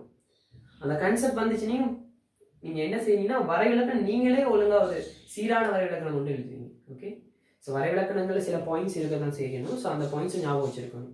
சும்மா நம்மளே உருவாக்க இயலாத வரைவிலக்கணத்தை. அப்படி உருவாக்குறதா இருந்தாலும் முக்கியமான பாயிண்ட்ஸை போட்டு தான் உருவாக்கணும். ஓகே, ஸோ அந்த மாதிரி விஷயங்கள் இருக்கு. சரி, ஓகே, ஸோ இந்த கேள்வி தொடர்பாக ஓகே தானே உங்களுக்கு? ஓகே, ஸோ அப்போ நாங்கள் அடுத்த கேள்விக்கு போவோம். ஸோ இந்த கேள்வியில் எந்தவித டவுட்டும் இல்லையே. ஸோ இன்னொரு கேள்வியை சொல்லி கொடுத்தேன், வளியின் ஈரப்பதம் 100% 100% அமையும் போது உலர் ஈரக்குமிழ் வெப்பமானிகளின் வாசிப்பு சமனாக காணப்படும். இதை நோட் பண்ணி வச்சுக்கொள்ளுங்க. ஓகே, இன்னொரு விஷயமும் சொல்றேன். ஒரு அட்டவணை தாராங்களாலும் சும்மா விடக்கூடாதுமா. ஒரு அட்டவணை தாராங்களா இருந்தா சும்மா விடாதீங்க. ஓகே, ஸோ இதுல அவங்களுக்கு சொல்றேன், நல்லா கவனிச்சுக்கொள்ளுங்க. சிம்பிள், நல்லா கவனிச்சுக்கொள்ளுங்க. உலர் குமிழ், அதாவது நல்லா கவனிச்சுக்கொள்ளுங்க. உலர் குமிழ் வெப்பநிலை வேறுபாடு, நல்லா கவனிச்சுக்கொள்ளுங்க. உலர் குமிழ் ஈரக்குமிழ், அதாவது உலர் ஈரக்குமிழ் வித்தியாசம் அல்லது வேறுபாடானது கூடிக்கொண்டு போகும் போது சாரீர பதனானது என்ன செஞ்சுட்டு வருது, அதை மட்டும் ஞாபகம் வச்சுக்கோங்க. உலர் மற்றும் ஈரக்குமிழ் வித்தியாசம், அதாவது வெப்பநிலை வேறுபாடானது கூடிக்கிட்டு போகுது பாருங்க. 1.1, 1.0, 1.5, 2.5, 3 அப்படி போகிற நேரம், கூடிக்கொண்டு போகிற நேரம். சரிதானே? இது என்ன செஞ்சுட்டு வருது? இங்க பாருங்க, சாரீர பதனம் ஒவ்வொன்றும் என்ன செஞ்சுட்டு வருது? குறைஞ்சு கொண்டு வருது. இது ஒரு கான்செப்ட். இந்த கான்செப்டை வச்சு கேள்வி கேட்பாங்க. எனக்குதா? ஸோ உங்களுக்கு ஒரு கான்செப்ட் புரிஞ்சிச்சுன்னா கட்டாயம் எழுதலாம். அதுவே நீங்க பாடமாக்குனீங்களா இருந்துச்சுன்னா இப்படித்தான் மெத்தட், இப்படித்தான் போகணும்னு பாடமாக்காம புரிஞ்சு வச்சுக்கொள்ளுங்க. உலர்ல இருந்து ஈரத்தை கழிப்போம், வித்தியாசம் வரும். உலர் எங்களுக்கு தெரியும், ஏன்னா சாரீர பதன அட்டவணையில இங்கி அந்த பக்கம் கொடுக்கறது எல்லாம் உலர் தான். ஏன் இந்த பக்கம் சாரீர பதன அட்டவணையில வந்து உலர் குமிழ் வெப்பமானி வாசிப்பை கொடுக்குறாங்கன்னா, உலர் குமிழ் வெப்பமானி வாசிப்பு தான் என்ன கேட்டீங்களா இருந்துச்சுன்னா சாதாரண உங்களோட சூழல் வெப்பநிலை வாசிப்பு இந்த உலர் குமிழ் வெப்பநிலை வாசிப்பு தான். ஓகே, ஸோ அதனாலதான் அதை கொடுக்குறாங்க. சரிதானே? ஸோ அப்போ உங்களுக்கு இதுதான் கேள்வி. ஸோ நாங்கள் அடுத்த கேள்வி நாங்கள் பார்ப்போம். ஓகே,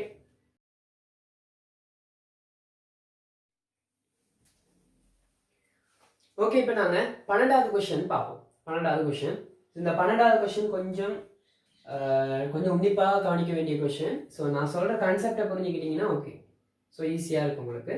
சரி, ஸோ 12வது கொஸ்டின். சரி, அந்த 12வது கொஸ்டின்ல உங்களுக்கு தரப்பட்டது என்ன கேட்டீங்களா இருந்தா ஒரு மட்டங்காணல், அதாவது என்ன கேட்டீங்களா இருந்தா ஒரு மட்டங்காணல், நோட் பண்ணிக்கொள்ளுங்க. ஒரு நிலமட்டங்காணல் தொடர்பாக குறுமட்டமானியை பயன்படுத்தி, குறுமட்டமானின்றது ஒரு வகையான இது, அது என்னது, குறுமட்டமானின்ற ஒரு வகையான மட்டங்காணும் உபகரணம் உண்டு. இந்த ஆட்டோ லெவல், டம்பி லெவல் அது மாதிரி. ஓகே, குறுமட்டமானின்றது மட்டங்காணும் உபகரணம் ஒன்று. ஓகே, ஸோ நிலமட்டங்காணல் தொடர்பாக குறுமட்டமானியை பயன்படுத்தி வாசிப்புகள் பெறப்பட்டு அட்டவணை படுத்தப்பட்டுள்ளன. ஸோ அந்த அட்டவணை வரைஞ்சிரும் நாங்க. ஸோ எங்களோட அட்டவணை பார்த்தீங்களா இருந்தா சரி, புள்ளி பிஎஸ் ஹெச்ஐ எஃப்எஸ் குத்துயரம்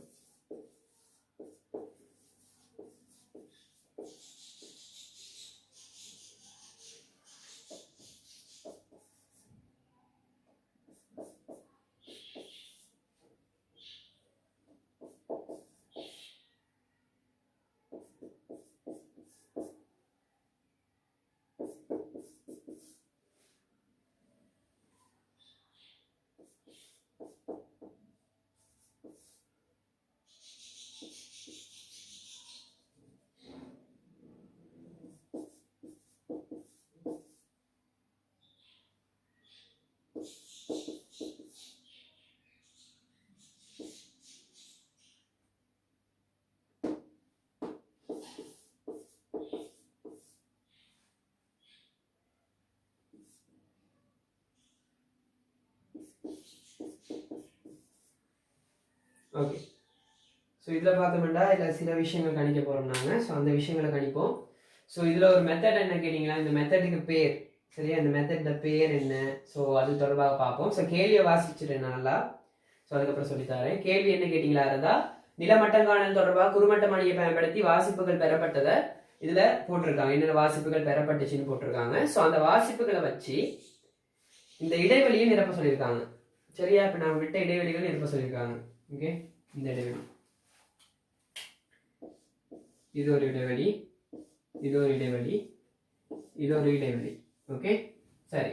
ஸோ இதில் பார்த்தீங்களா நான் நோட் பண்ணிக்கொள்ளணும். நீங்கள் என்னண்டா இதில் பாருங்க, நான் டேஷ் போட்டிருக்கேன். ஓகே, இந்த இடத்துல டேஷ் ஒன்று போட்டிருக்கேன் நான்.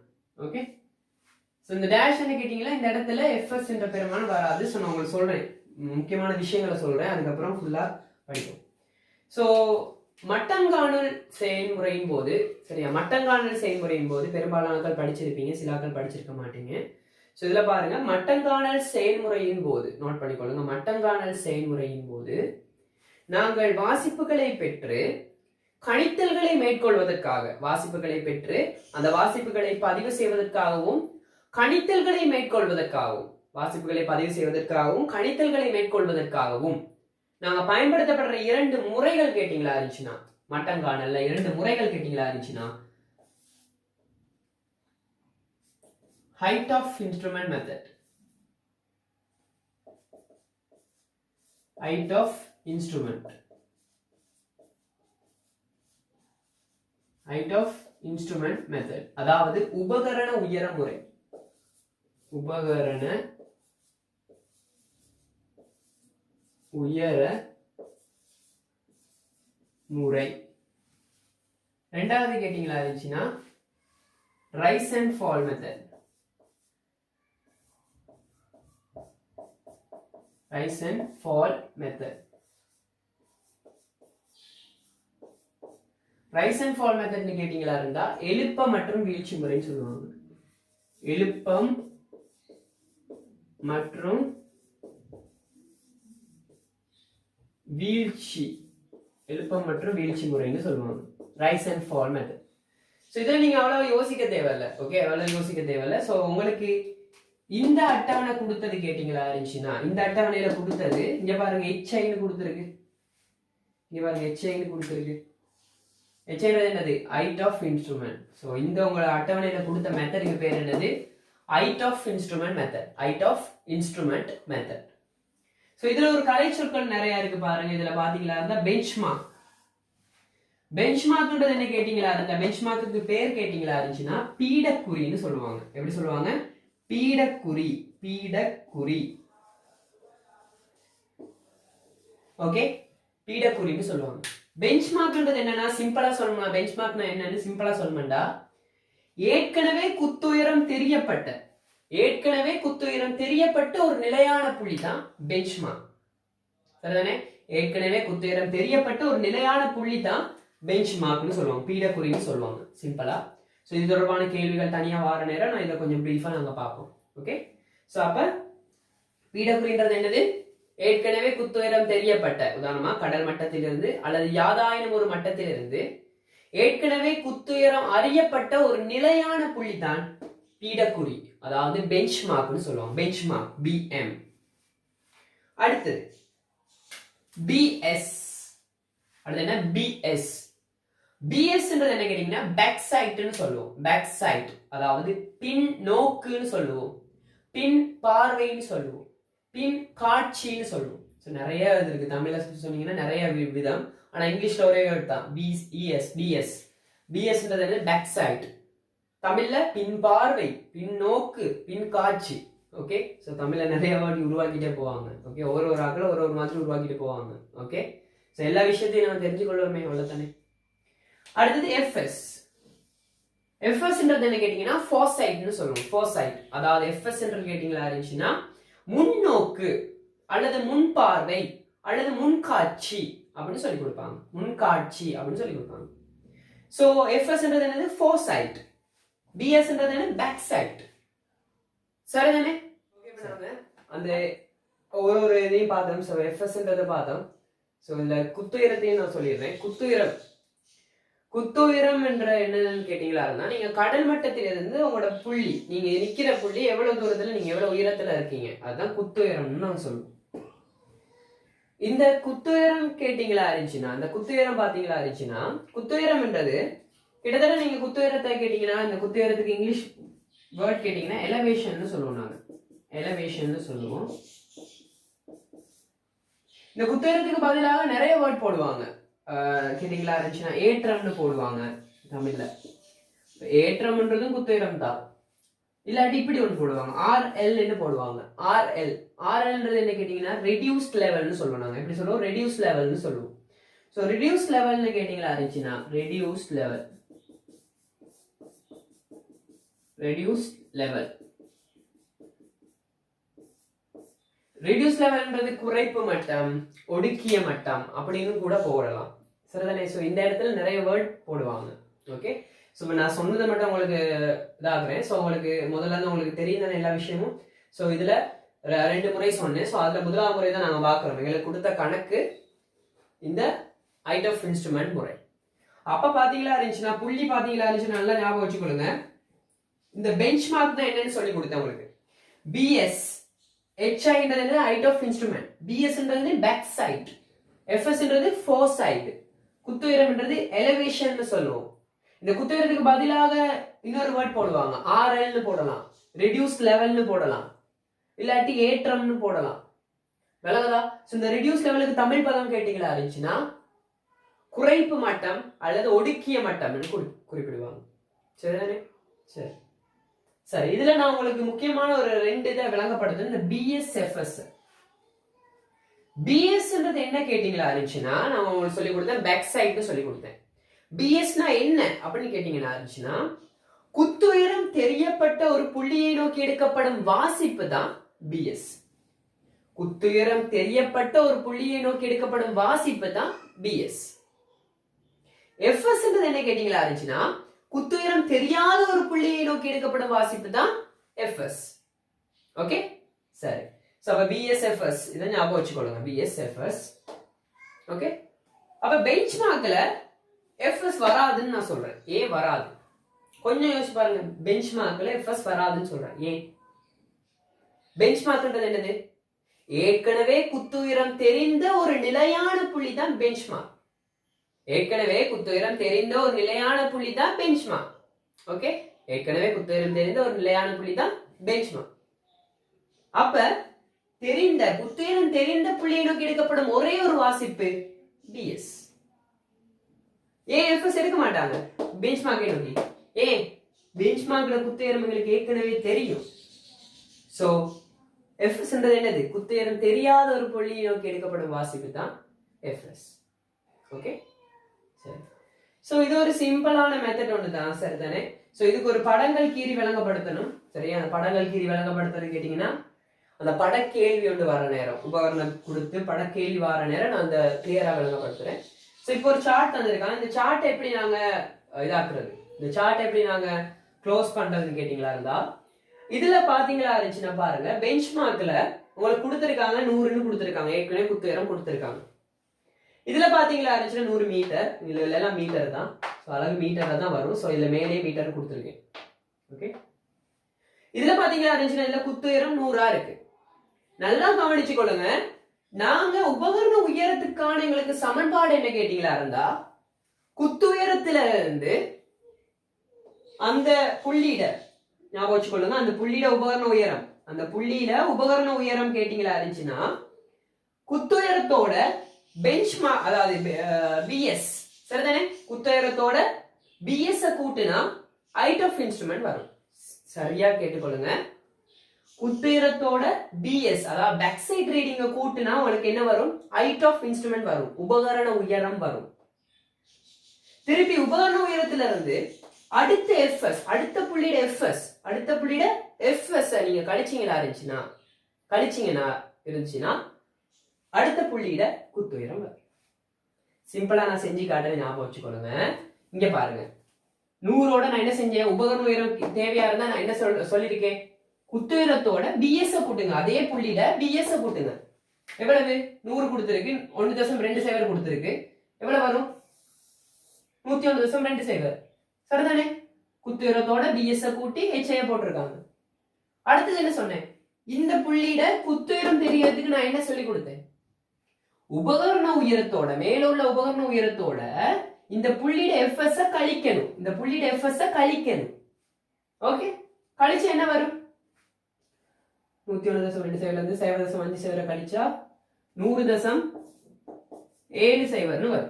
100.70 வரும். 7.02 வரும். ஓகே, திருப்பி என்ன செய்யணும்? இந்த உபகரண உயரம் காணணுமா இருந்தா என்ன செய்யணும்? யோசிங்க. மேல நடந்ததே தான் இங்க நடக்க போகுது. என்ன யோசிங்க. 100.7 இருந்து திருப்பி பிஎஸ் கூட்டினா இது வரப்போகுது. 100.7 இருந்து திருப்பி பிஎஸ் கூட்டினா இது வரப்போகுது. சோ 100.7 நோட் பண்ணிக்கொள்ளுங்க. 100.7ஓட 1.45 கூட்டணும். 1.45 கூட்டினீங்களா இருந்துச்சுன்னா 5 7 4 11 102. ஓகே, 102.15 102.15. திருப்பி என்ன செய்யும்? உபகரண உயரம் கண்டிட்டா சரியா? இந்த உபகரண உயரத்திலிருந்து எஃப்எஸ் கழிச்சா தானே இந்த குத்து உயரம் வரும். இதுல எப்படி கேட்டிருக்காங்க பாருங்க. இதுல இந்த பக்கத்துல வழக்கமா நான் செய்யற நேரம் இங்க பாருங்க எஃப்எஸ் கொடுத்திருக்காங்க. குத்து உயரத்தை தான் கேட்டாங்க. இதுல பாருங்க என்னது? குத்து உயரத்தை தந்திருக்காங்க, எஃப்எஸ் கேட்கிறாங்க. இப்ப என்ன செய்யணும்? அதே மாதிரி தான் 102.15 இருந்து இங்க உள்ள தானத்தை கழிச்சாதான் இது வரும். 102.15 இருந்து இங்க உள்ள தானத்தை கழிச்சாதான் இது வரும். இந்த புள்ளியில குத்து உயரம் வரும். அப்ப நீங்க சிம்பிளா எழுதியே பாருங்க. 102.15 இருந்து ஒரு புள்ளிய கழிச்சாதான் என்ன வரும்? 101.13. அப்ப என்னத்தை கழிக்கணும்? என்னத்தை கழிக்கணுமா இருந்தா நீங்க என்ன செய்யணும்? இதுக்கு ரெண்டுக்கு இடையிலான வேறுபாடை கண்டுவிடுங்க. அவ்வளவுதான், சிம்பிள். 1.02 1.02 கழிச்சிங்களா இருந்தா இது. ஸோ எஃப்எஸ் எவ்வளவு? 1.02.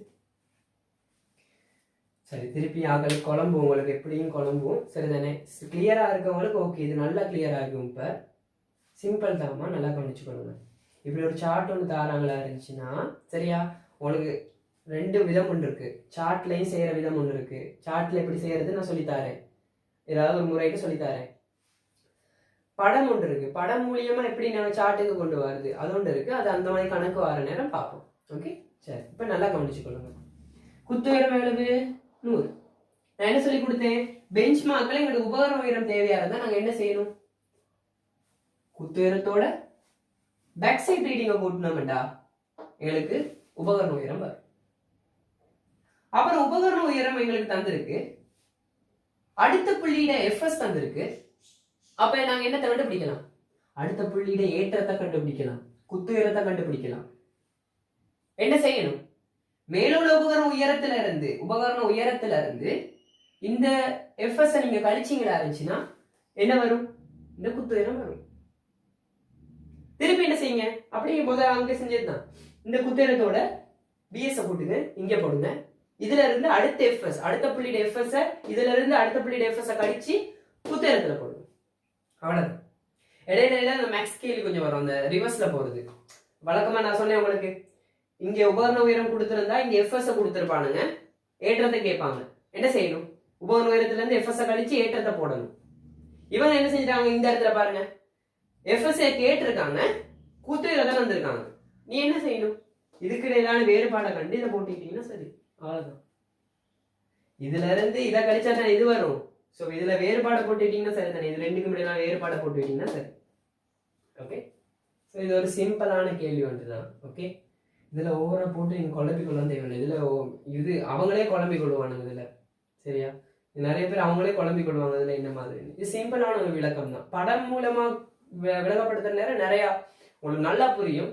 நான் எனக்கு இன்னும் இப்போ கூட டைம் இல்லைன்னா ஏற்கனவே லென்த்தா போகுது வீடியோஸ். ஓகே, ஸோ ஏன்னா உங்களுக்கு ஒரு கேள்வியை தாண்டி நிறைய அறிவு கொடுக்கணும்னு எனக்கு ஆசை.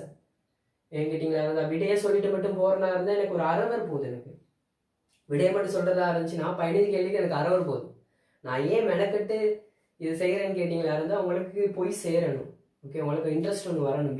பிஎஸ்டியில் உதாரணமாக கேட்டிங்களா இருந்தால் என்கிட்ட படிக்கிற பிள்ளைங்களா இருந்தாலும் சரி, சில அவங்க சொல்லுவாங்க, இப்போ எனக்கிட்டே சொல்லுவாங்க, இப்போ அண்ணா உங்களுக்கு இதனால தான் அதாவது ஸோ நீங்கள் சொல்கிற விதத்திலே எங்களுக்கு பிடிக்குதுன்னா பிஎஸ்டி அப்படின்னு சொல்லிட்டு.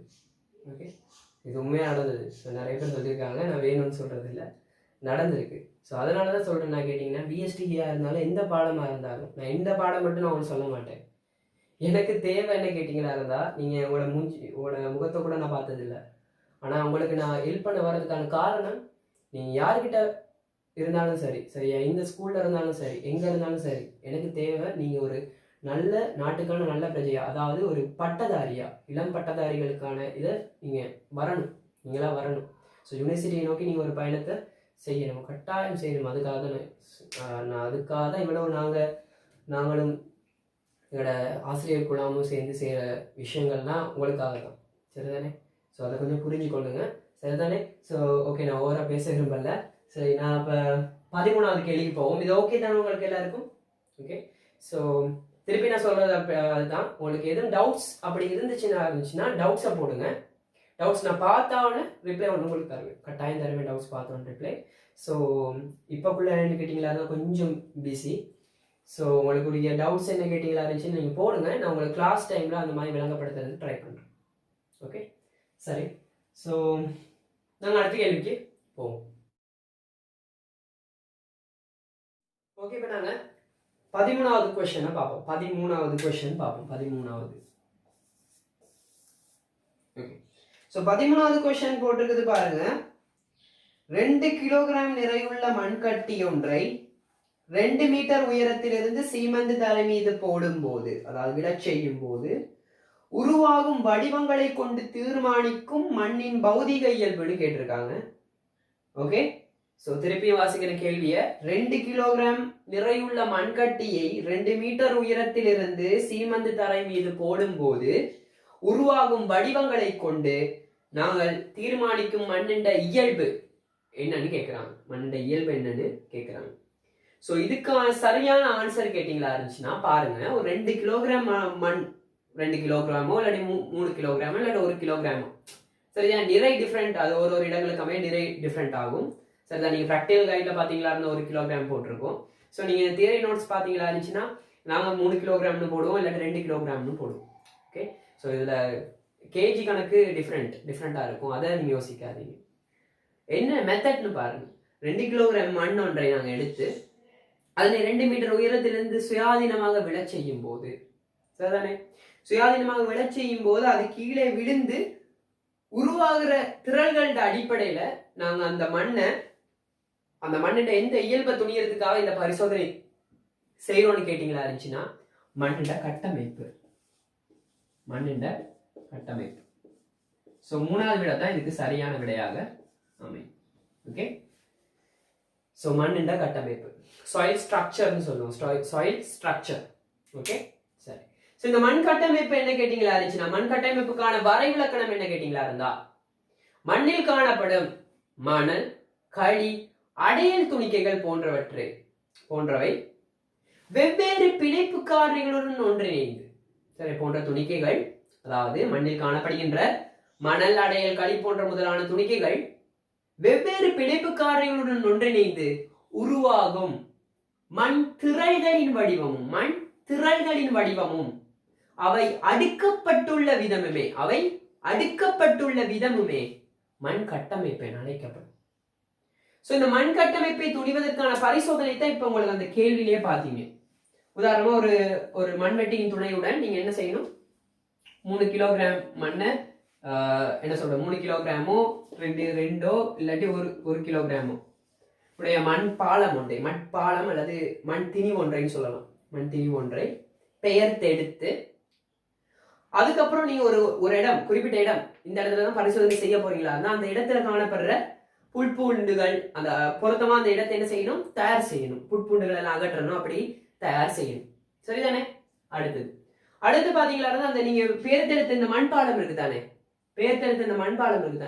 அந்த மண் பாலத்தை கிட்டத்தட்ட 2 நாட்கள் வரை உலர்வான இடத்துல வைக்கணும். சரி, 2 நாட்கள் வரை உலர்வான இடத்துல வைக்கணும் அந்த மண்ணை. ஓகே, சரி. அப்படி வைத்த பிறகு அப்புறம் என்ன செய்யணும் கேட்டீங்களா, ஒரு சீமந்து தரையின் மீது 2 மீட்டர் உயரத்தில் இருந்து ஒரு 2 மீட்டர் உயரத்தில் இருந்து 2 மீட்டர் இப்படி இதுல 2 மீட்டர் உயரம். ஸோ 2 மீட்டர் உயரத்தில் இருந்து சுயாதீனமாக விழச் செய்யணும். அந்த மட்பாலம் ஒன்றை சுயாதீனமாக விழச் செய்யணும். நீங்க போட்டுவிட்டு அடிக்கக்கூடாது. ஓகே, சுயாதீனமாக விழச் செய்யணும்.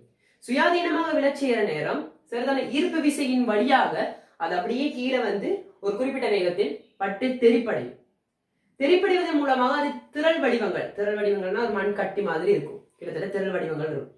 அந்த திரள் வடிவங்களை கொண்டுதான் நாங்க என்னத்தை தீர்மானிப்போம்? மண் கட்டமைப்பை தீர்மானிப்போம். திருப்பி சொல்றேன், மண் கட்டமைப்பை பரிசோதிக்கிற சோதனை பார்த்தீங்களா இருந்துச்சுன்னா, முதலாவது பொருத்தமான இடத்தை தெரிவு செய்யணும்னாங்க. அதுல காணப்படுற புட்பூண்டுகளை எல்லாத்தையும் அகற்றணும். அப்புறம் நீங்க மண்வெட்டியின் துணையுடன் மட்பாலம் ஒன்றை, அதாவது குறிப்பிட்ட மண் கட்டி மாதிரி ஒன்றை நாங்கள் தெரிவு செய்யணும். அது 2 கிலோகிராமோ 3 கிலோகிராமோ எனிதிங். ஓகே, ஸோ இருக்கலாம். அதனை கிட்டத்தட்ட ஒரு 2 நாட்கள் வரை நாங்கள் உலரவான இடத்துல வைக்கணும். அப்புறம் வச்ச பிறகு என்ன கேட்டீங்களா இருந்துச்சுன்னா, அதனை எடுத்து ஒரு 2 மீட்டர் உயரத்திலிருந்து சீமந்து தரையின் மீது சுயாதீனமாக விழச் செய்யணும். ஓகே, சுயாதீனமாக விழச் செய்யணும். சுயாதீனமாக விழச் செய்யும் போது அது கீழே வந்து தரையை அடைந்து வெடிப்புக்கள் ஆகுந்தானே தெரிக்கும், வெடிச்சு தெரிக்கும். ஸோ சிதறும் அடிப்படையில், அது சிதறி இருக்கிற மண் திரள்களோட அடிப்படையில நாங்க மண்ணிண்ட ஒரு இயல்பு துணியலாம். அதுதான் மண்ணிண்ட கட்டமைப்பு.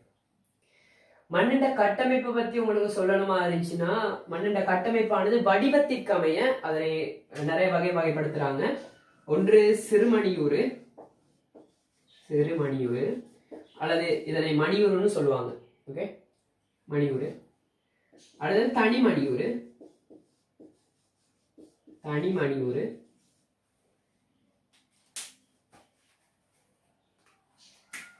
தட்டூறு,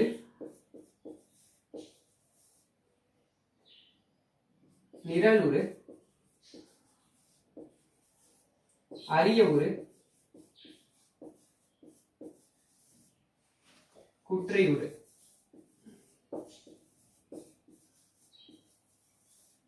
ஓகே, இந்த 6 வடிவங்கள் தான். வடிவத்துக்கு அமைய மண்ணின் கட்டமைப்பு இந்த 6 வடிவங்கள் தான். இதை ஞாபகம் வச்சிருக்கணும் நீங்க. இதுல ஒரு சிறந்த மண்ணுக்கான மண்ட கட்டமைப்பு எப்படி இருக்குன்னு கேட்டீங்கன்னா, இந்த மண் கட்டமைப்பு இருக்குன்னு கேட்டீங்கன்னா, இந்த சிறுமணியூறு கட்டமைப்பு இருக்கணும். இந்த சிறுமணியூறு கட்டமைப்பு தான் சிறந்த மண்ணிற்குரிய ஒரு கட்டமைப்பு. ஓகே, சோ வேர்வெளியத்திற்கு அண்மையில காணப்படுற கட்டமைப்பு இந்த கட்டமைப்பு தான், சிறுமணியூறு கட்டமைப்பு. ஓகே, ஒரு கட்டமைப்பு அற்ற மண் அப்படின்னு கேட்டீங்களா இருந்தா, ஒரு இது குறிப்பிட்ட இந்த கட்டமைப்புல கட்டமைப்பு அற்ற மண், எந்தவித கட்டமைப்பும் இல்ல, ஒவ்வொரு துணிக்கைகளும் ஒன்று ஒட்டி காணப்படாது அப்படின்ற கட்டமைப்பு கேட்டீங்கன்னா தனிமணியூறு கட்டமைப்பு. இந்த தனிமணியூறு கட்டமைப்பு. இந்த தனிமணியூறு கட்டமைப்பு உதாரணம் சும்மா சொல்லுங்க பார்ப்போம்.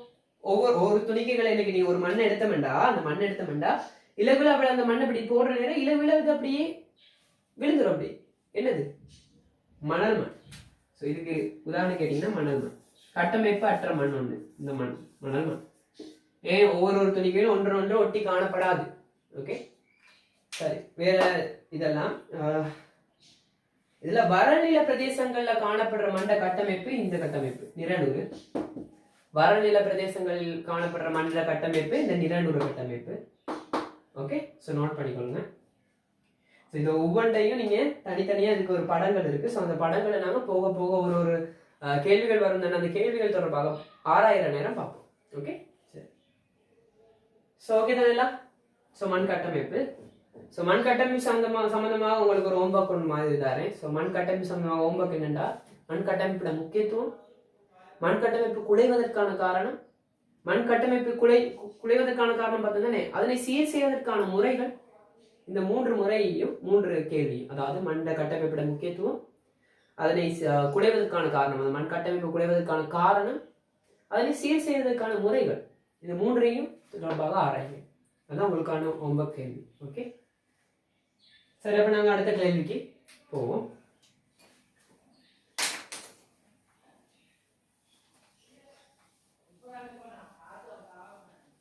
ஸோ அப்போ அந்த கேள்விக்கு விட கேட்டீங்கன்னா மண் கட்டமைப்பு.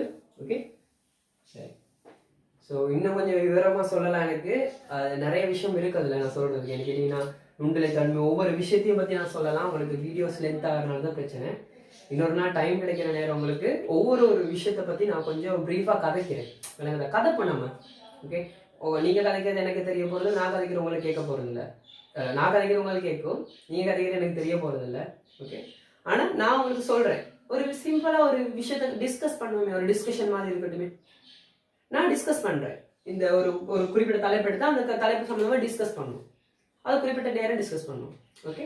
ஸோ அந்த மாதிரி இதுக்கு மேற்கொள்ளும். சரி, நாங்கள் 14வது கேள்விக்கு போவோம். 14வது கேள்வி. ஓகே. ஸோ அதுக்கு 13வதுக்கு 3வது விட. ஓகே. ஸோ 14வது கேள்வி. 14வது கேள்வி. ஓகே. ஸோ 14வது கேள்வி என்றது என்ன கேட்டீங்கன்னா, நீரமானி முறையினால் மண்ணின் இழையமைப்பை தீர்மானிப்பதற்காக பின்பற்ற வேண்டிய படிமுறைகள். நீரமானி முறையினால் மண்ணின் இழையமைப்பை தீர்மானிப்பதற்காக பின்பற்ற வேண்டிய படிமுறைகள். ஓகே. சரி. சோ இத பாக்குறதுக்கு முதல்ல மண்ணின் இழையமைப்பை பத்தி பாத்துறோம். ஓகே, பாத்துட்டு வந்துரும் மண்ணின் இழையமைப்பை பத்தி. ஓகே, மண்ணின் இழையமைப்பு. மண்ணின் இழையமைப்பு எடுத்துக்கிட்டீங்களா இருந்துச்சுன்னா soil texture னு சொல்லுவோம். soil texture. Okay, soil texture. இந்த மண்ணின் இழையமைப்பை பத்தி பேசணுமா இருந்துச்சுன்னா, மண்ணின் இழையமைப்பு என்றால் என்னன்னு கேட்டா, மண்ணில் காணப்படுகின்ற களி, அடையல், மணல் போன்றவற்றின் சார்பளவிலான விகிதமே அல்லது சார்பு விகிதமே மண்ணின் இழையமைப்பு அழைக்கப்படும். சோ மண்ணின் இழையமைப்பு என்றால் என்ன கேட்டீங்களா இருந்தா, மண்ணில் காணப்படும் களி, அடையல், மணல் என்பவற்றின் சார்பளவிலான விகிதமே இந்த மண்ணின் இழையமைப்பு என அழைக்கப்படும். இந்த மண்ணின் இழையமைப்பை துணிவதற்கான பரிசோதனை வகைகள் கேட்டீங்களா இருந்துச்சுன்னா, நீரமானி பரிசோதனை. இதுதான், இது பிரசித்தி பெற்ற பரிசோதனை. இழையமைப்பை துணிவதற்காக நீரமானி முறை, அதுக்கப்புறம் குழாய் முறை,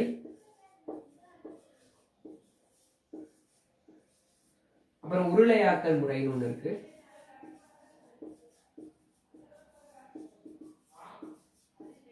உருளையாக்கல் முறை, அதுக்கப்புறம் அடைய விட்டு நீக்கும் முறைன்னு ஒண்ணு இருக்கு. அது அவங்களுக்கு விஷயம் இல்லை. சோ இதுல பாத்தீங்களா இருந்தா அவங்களோட பிராக்டிகல் கைட்ல இந்த 2 முறையும் கொடுத்துருக்கு. நீரமானி முறை அண்ட் குழாய் முறை கொடுத்துருக்கு. இதுல நீரமானி முறை தான் பிரசித்தி பெற்றது. சரிதானே? இந்த நீரமானி முறை தான் கூடுதலாக பயன்படுத்துறாங்க. ஓகே. சோ ஹைட்ரோமீட்டர் மெத்தட்னு சொல்லுவாங்க. ஓகே. ஓகே. சரி, இந்த நீரமானி முறை கேட்டீங்களா இருந்துச்சுன்னா, சரிதானே? நீரமானி முறையோட இது என்ன சொல்றது, ஒரு படிமுறை கேட்டீங்களா இருந்தா டக்குன்னு சொல்றேன், ஞாபகம் வச்சுக்கோங்க. முதலாவது, பொருத்தமான மண் மாதிரியை நாம ஃபர்ஸ்ட் தெரிவு செய்யணும். மண்ணின் இழையமைப்பை சோதிப்பதற்காக பொருத்தமான மண் மாதிரியை தெரிவு செய்யணும். ஓகே. சோ அதுல ஞாபகம் வச்சுக்கொள்ளுங்க, மணல் மண்ணாயி 100 கிராம், வேறு மண்ணாயி வேறு மண் இருந்துச்சுன்னா 50 கிராம் நாங்க தெரிவு செய்யணும். இந்த மண்ணை நல்லா நாங்க என்ன செஞ்சிடணும், அரித்தெடுத்துடணும். அரித்தெடுத்த பிறகுதான் அதை நிற்கவும் ஆரம்பிக்கணும் நாங்க. சரிதானே? ஃபர்ஸ்ட் அரித்தெடுத்துடணும். அரித்தெடுத்துறோம்னா அதை வடி மெஷ்ன்னு சொல்லுவோம். மெஷ்ல வடிதட்டு, அதாவது வடிதட்டு மாதிரி இருக்கும், கிட்டத்தட்ட சல்லடை மாதிரி இருக்கும், உங்களோட ஆய்வுக்கூடங்கள்ல இருக்கும். ஓகே. ஸோ அந்த மெஷ்ஷால நாங்கள் என்ன செய்யணும் கேட்டீங்களா இருந்துச்சுன்னா, கிட்டத்தட்ட நாங்கள் அந்த மண்ணை அரிக்கணும். அரிக்கும் போது அதில் காணப்படுற பெரிய பெரிய கற்கள், பறக்கள் எல்லாத்தையும் கொஞ்சம் அகற்றக்கூடியதாக இருக்கும். ஸோ ஃபர்ஸ்ட் நாங்கள் மணல் மாதிரியை நாங்கள் தெரிவு செய்யும் போது மணல் மண்ணாயி 100 கிராமும் வேறு மண்ணாயி 50 கிராமும் இருக்கும். இதனை ஒரு கேட்டீங்களா இருந்தால், இந்த மண் மாதிரியுடன் நீங்க H2O2 நோட் பண்ணிக்கொடுங்க. H2O2 என்னன்னா ஐதரசன் பராக்சைடு. ஐதரசன் பராக்சைடு நீங்க கேள்விப்பட்டதுதான். ஸ்பிரிட் கேள்விப்பட்டிருப்பீங்க. ஸ்பிரிட், அதான் ஐதரசன் பராக்சைடு. இந்த H2O2 சேர்த்து 10 நிமிடம் வரை நீங்க என்ன செய்யணும், வெப்பமேற்றணும். 10 நிமிடம் வரை வெப்பமேற்றணும். இந்த மண் மாதிரியுடன் H2O2 கரைசல் சேர்த்து 10 நிமிடம் வரை நீங்க என்ன செய்யணும், நீர் தொட்டி ஒன்றில் வைத்து, வாட்டர் பாத்னு சொல்லுவோம், நீர் தொட்டி ஒன்றில் வைத்து நீங்க வெப்பமேற்றணும். ஓகே. வெப்பமேற்றின பிறகு இதோட கல்கன் கரைசல், அதாவது 5% கல்கன் கரைசல். இந்த கல்கன் கரைசலுக்கு இன்னொரு பேர் கேட்டீங்களா இருந்தா சோடியம் எக்ஸோமெட்ரா பொசுபேற்று கரைசல். சோடியம் எக்ஸோமெட்ரா மெட்ரா பொசுபேற்று கரைசல். சோடியம் எக்ஸோமெட்ரா பொசுபேற்று கரைசல். ஓகே, எத்தனை வீதம்? 5 வீதம். இந்த கல்கன் கரைசலுக்கு பதிலாக நாங்க பயன்படுத்தக்கூடிய பதார்த்தம் கேட்டாங்களா இருந்துச்சுன்னா நீங்க நோட் பண்ணிக்கொள்ளுங்க. NaOH பயன்படுத்தலாம் அல்லது NH4OH பயன்படுத்தலாம். எத்தனை வீதம்? 10 வீதம். சோ நோட் பண்ணிக்கொள்ளுங்க. மணல் மண்ணாயின் ஃபர்ஸ்ட் வழிமுறை கேட்டீங்கன்னா மணல் மண்ணாயின் 100 கிராம் எனவும் வேறு மண்ணாயின் 50 கிராம் தெரிவு செய்வோம். அந்த தெரிவு செய்த மண் மாதிரியுடன் H2O2 கரைசல் சேர்த்து 10 நிமிடம் வரை வெப்பமேற்றுவோம். நீர் தொட்டி ஒன்றில் வைத்து வெப்பமேற்றுவோம். மூன்றாவது கேட்டீங்களா இருந்தா அந்த வெப்பமேற்றிய இதோட 5 வீத கல்கன் கரைசல் அதோட சேர்ப்போம். கல்கன் கரைசலுக்கு இன்னொரு பேர் கேட்டீங்கன்னா சோடியம் எக்ஸோமெட்ரா பொசுபேற்று கரைசல். இந்த சோடியம் எக்ஸோமெட்ரா பொசுபேற்று கரைசலுக்கு பதிலாக சேர்க்கக்கூடிய பதார்த்தங்கள் NaOH சேர்க்கலாம் அல்லது NH4OH சேர்க்கலாம். சோ நோட் பண்ணிக்கொள்ளுங்க. இந்த பதார்த்தங்கள் சேர்த்து நல்லா ஞாபகம் வச்சுக்கணும். இது இல்லாட்டி இது, இது இல்லாட்டி இது, விளங்குதா? இந்த மூணுல ஏதாவது உண்டு. ஓகே, சோ எத்தனை நிமிடம் வரை வைத்திருக்கணும் கேட்டீங்கன்னா 12 மணித்தியாலங்கள் வரை நாங்க வைத்திருக்கணும். இதை சேர்த்தவுடன் 12 மணித்தியாலங்கள் வரை வைத்திருக்கணும். ஓகே சார், வைத்த பிறகு அப்புறம் என்ன செய்யணும் கேட்டீங்களா? ஒரு உலோக பாத்திரம் ஒன்றில் இதை இட்டு இந்த நீரை, இந்த கரைசலை, இந்த மாதிரி கரைசலை உலோக பாத்திரம் ஒன்றில் இட்டு கிட்டத்தட்ட நிமிஷத்துக்கு, ஞாபகம் வச்சுக்கொள்ளுங்க, ஒரு நிமிஷத்துக்கு 16,000 தடவைகள் சுழலக்கூடிய பொறிமுறை கலக்கி ஒன்றினால், ஒரு நிமிஷத்துக்கு 16,000 தடவைகள் சுழலக்கூடிய பொறிமுறை கலக்கி ஒன்றினால் 2 நிமிஷம் வரை இந்த கரைசலை கலக்கணும். 2 நிமிஷம் வரை இந்த கரைசலை கலக்கணும். அதுக்கு அப்புறம் கேட்டீங்களா இருந்துச்சுன்னா 2 நிமிஷம் வரை கரைசலை கலக்கணும். அதுக்கப்புறம் என்ன கேட்டீங்கன்னா இதனை ஒரு கிட்டத்தட்ட ஒரு 1 லிட்டர் அளக்கும் சாடிக்கு மாத்தணும். இந்த கரைக்கப்பட்ட கரைசலை 1 லிட்டர் அளக்கும் சாடிக்கு ஊத்தணும். 1 லிட்டர் அளக்கும் சாடியில ஊத்தின பிறகு அந்த அளக்கும் சாடியில 1 லிட்டர் ஆகும் வரைக்கும் நாங்க என்ன செய்யணும்? காய்ச்சி வடித்த நீர் சேர்க்கணும். என்ன நீர்? காய்ச்சி வடித்த நீர் சேர்க்கணும். காய்ச்சி வடித்த நீர் சேர்த்த பிறகு அளக்கும் சாடியில மேல்வாடி மூடி மேலும் கீழுமாக அதை குளுக்கணும். ஓகே, சோ குளுக்கும் போது என்ன உருவாகும்? நுரை உருவாகும். குளுக்கும் போது இங்க எழுதுறேன் 6வது பாயிண்ட். குளுக்கும் போது என்ன உருவாகும்? நுரை உருவாகும்.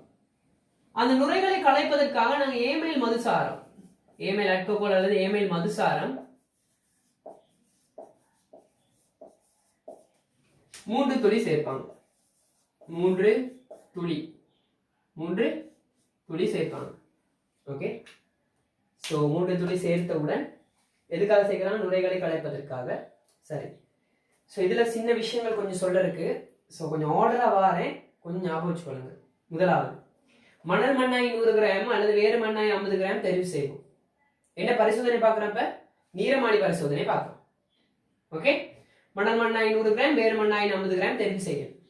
அடுத்தது H2O2, அந்த தெரிவு செய்ய மண் மாதிரியுடன் H2O2 கரைசல் சேர்த்து 10 நிமிடம் வரை நாங்க வெப்பமேற்றணும். ஓகே, நீர் தொட்டி ஒன்றில் வைத்து வெப்பமேற்றணும். அதுக்கப்புறம் அதில் 5 வீத கல்கன் கரைசல் சேர்க்கணும். கல்கன் கரைசலுக்கு இன்னொரு பேர் கேட்டீங்கன்னா சோடியம் எக்ஸோமெட்ரா பொசுபேற்று கரைசல். இந்த கல்கன் கரைசலுக்கு பதிலாக சேர்க்கக்கூடிய பதார்த்தங்கள் NaOH, NH4OH சேர்த்து எத்தனை மணித்தியாலம் வைத்திருக்க வேண்டாம்? 12 மணித்தியாலம் வைத்திருக்கணும். வைத்திருந்த பிறகு அதனை உலோக பாத்திரம் ஒன்றில் மாற்றி ஒரு நிமிஷத்துக்கு 16,000 தடவைகள் சுழலக்கூடியவாறு, அதாவது 16,000 RPM சொல்லுவாங்க, ரவுண்ட்ஸ் பெர் மினிட்னு சொல்லுவாங்க. 16,000 தடவைகள் சுழலக்கூடியவாறான பொறிமுறை கலக்கி ஒன்றினால் 2 நிமிஷம் வரைக்கும் அந்த கரைசலை கலக்கணும். பொறிமுறை கலக்கி ஒன்றினால் அந்த 2 நிமிஷம் வரைக்கும் அதனை கலக்கணும். பொறிமுறை கலக்கினா எலக்ட்ரானிக் பீட்டர்னு உங்களோட ஆய்வுக்கூடங்கள், சில ஆய்வுக்கூடங்கள் இருக்கும், உங்களோட டெக்னாலஜிக்கல் ஃபேக்கல்டி ஆய்வுக்கூடத்துல இருக்கும். ஓகே, சோ கலக்கின பிறகு அதனை என்ன செய்யணும் கேட்டீங்களா இருந்தா 1 லிட்டர் காய்ச்சி வடித்து, அதாவது அதனை 1 லிட்டர் அளக்கும் சாடிக்கு மாத்தணும். இந்த கலக்கின நீரை, அந்த மாதிரியை 1 லிட்டர் அளக்கும் சாடிக்கு மாத்தணும். அதுல மாத்தின பிறகு அந்த 1 லிட்டர் அளக்கும் சாடியில உதாரணம் ஒரு 800 மில்லி லிட்டர் தான் மாதிரி கரைசல் இருக்குன்னா அது 1 லிட்டர் ஆகும் வரைக்கும் நாங்க என்ன சேர்க்கணும், காய்ச்சி வடித்த நீர் சேர்க்கணும். உதாரணமா அந்த மாதிரியை நீங்க 1 லிட்டர் அளக்கும் சாடிக்கு மாத்திர நேரம் 800 மில்லி லிட்டர் தான் வருது. மிச்சம் 200 மில்லி லிட்டர் நாங்க என்ன செய்யணும், காய்ச்சி வடித்த நீர் சேர்க்கணும். அதாவது அந்த அளக்கும் சாடி ஃபில் ஆக வரைக்கும் 1 லிட்டர் ஆகும் வரைக்கும் நாங்க என்ன செய்யணும், காய்ச்சி வடித்த நீர் சேர்க்கணும். சேர்த்த பிறகு அதில் மேல்வாய்க்கு அளக்கும் சாட்டை மேல்வாயை மூடிட்டு நாங்க மேலும் கீழுமாக குளுக்கணும். குளுக்கின பிறகு என்ன உருவாகும், நுரை உருவாகும். அந்த நுரைகள் களைந்து செல்வதற்காக ஏமைல் மதுசாரம் 3 துளிகள் சேர்ப்போம். ஏமைல் மதுசாரம் 3 துளிகள் சேர்ப்போம். ஓகே, சரி. சோ இதுதான் படிமுறை. சோ இந்த படிமுறை ஞாபகம் வச்சுக்கொள்ளுங்க. இதுல படிமுறை ஆர்டர் தெரியணும். ஓகே, இந்த படிமுறையோட ஆர்டர் கட்டாயம் தெரியணும். சோ இதுல பாத்தீங்களா இருந்துச்சுன்னா உங்களுக்கு இன்னொரு விஷயம் சொல்றதுக்கு இந்த விஷயம் சொல்லிடுறேன், இந்த கட்டாயம், ஏன்னா நானும் மறந்துட்டேன். H2O சேர்ப்பதற்கான காரணம் என்னன்னு கேட்பாங்க. H2O சேர்ப்பதற்கான காரணம் என்ன கேட்பாங்க. H2O சேர்ப்பதற்கான காரணம் கேட்டீங்கன்னா சேதன பொருட்களை ஆக்சியேற்றம் அடைய செய்வதற்காக, சேதன பொருட்களை ஆக்சியேற்றம் அடைய செய்வதற்காக தான் H2O சேர்க்கிறோம். இந்த கல்கன் கரைசல் சேர்ப்பதற்கான காரணம் என்னன்னு கேட்பாங்க. அதில் காணப்படும் துணிக்கைகளை, அந்த மாதிரி கரைசலில் காணப்படும் துணிக்கைகளை, அதாவது பிணைப்புகளை உடைப்பதற்காக, துணிக்கைகளின் பிணைப்புகளை உடைப்பதற்காக. ஓகே, சோ நோட் பண்ணிக்கொள்ளுங்க. மாதிரி கரைசலில் காணப்படும் துணிக்கைகளின் பிணைப்புகளை உடைப்பதற்காக. அப்ப ஏன் இந்த எலக்ட்ரானிக் பீட்டரால கலக்குறோம்னு சொல்லுங்க பாப்போம். இந்த எலக்ட்ரானிக் பீட்டரால ஏன் கலக்குறோம்? மேலும் துணிக்கைகளோட பிணைப்புகளை உடைப்பதற்காக, மேலும் அந்த பிணைப்புகளை உடைப்பதற்காக தான் நாங்க என்ன செய்யறோம், இந்த எலக்ட்ரானிக் பீட்டர்ல கலக்குறோம். நுரை களைந்து செல்வதற்காக ஏமைல் மதுசாரம் 3 துளிகள் சேர்க்கிறோம். சோ இது கட்டாயம் இந்த கேள்வி கேட்பாங்க. சோ அதனால நான் சொல்றேன் 2022 பேட்சுக்கு கொஞ்சம் கவனிச்சுக்கொள்ளுங்க. ஏன்னா இது அவங்களுக்கு ஓவரா இது சொல்லி கொடுத்துருக்க மாட்டாங்க சிலவங்க. ஓகே, ஸோ 2021 இது கேட்டிருப்பீங்க மேக்ஸிமம். ஸோ ஆனாலும் கேட்டுக்கொள்ளுங்க இதுவும். ஓகேம்மா, ஓகே சரி. அப்போ நம்மளோட ஓகே தானே, எல்லா விஷயமும் ஓகே தானே உங்களுக்கு? ஸோ இதில் ஆர்டர் பார்த்தீங்களா இருந்துச்சுன்னா, கேள்வியில் பார்த்துக்கொள்ளுங்க. ஆர்டர் பார்த்தீங்களா இருந்துச்சுன்னா, அதில் ஏ கொடுத்துருக்கு மண் மாதிரியுடன் H2O சேர்த்து 10 நிமிடம் வரை வெப்பமேற்றணும். பி கொடுத்திருக்கு பொறிமுறை கலக்கியினால் 2 நிமிடங்கள் கலக்கணும். சி கொடுத்திருக்கு நீர் கரைசலில் நுரையகற்றுவதற்காக ஏமைல் மதுசாரம் சேர்க்கணும். டி கொடுத்திருக்கு 5 வீதம் கல்கன் கரைசல் சேர்த்து 12 மணித்தியாலம் வரை வைத்திருக்கணும். மேற்படி இச்செயல்முறையின் படிமுறைகளை ஒழுங்குமுறைப்படி காட்டுவது. எது ஒழுங்குமுறைப்படி காட்டுது சொல்லுங்க பாப்போம். எது ஒழுங்குமுறைப்படி காட்டுது பாருங்க. அதுல ஏ தான் முதலாவது. அப்ப மண் மாதிரியுடன் H2O சேர்த்து 10 நிமிடம் வரை வெப்பமேற்றணும். ஏ தான் முதலாவது. சோ அதுல ஏ வார விட, ஏ முதலாவது வார விட கேட்டீங்களா இருந்தா 4வது 5வது தான். 2வது கேட்டீங்களா இருந்தா மண் மாதிரி H2O சேர்த்த பிறகு டி 5 வீத கல்கன் கரைசல் சேர்க்கிறோம். டி 2வது. அப்ப 4வது விட தான் சரியா வரும். சோ ஏ டி ஏ டி, அடுத்தது பி சி, லாஸ்டா தான் சி. நீர் கரைசலில் நுரை அகற்றுவதற்காக ஏமைல் மதுசாரம் சேர்க்கிறோம். லாஸ்டா தான் அந்த சி. சோ இதுக்கான விட கேட்டீங்களா இருந்தா 4வது விட A D B C. A D B C. Okay, ஒரு கேள்வி செய்யறதுக்கு போது அது தொடர்பான விளக்கத்தை கொடுத்துட்டீங்களா இருந்தா இந்த கேள்வி பயப்படாம செய்வீங்க. இந்த கேள்வி பயப்படாம செய்வீங்க. ஓகே, ஸோ நான் லாஸ்ட் கேள்விக்கு வருவோம். ஸோ லாஸ்ட் கேள்வி வருவோம், டைம் இல்லை.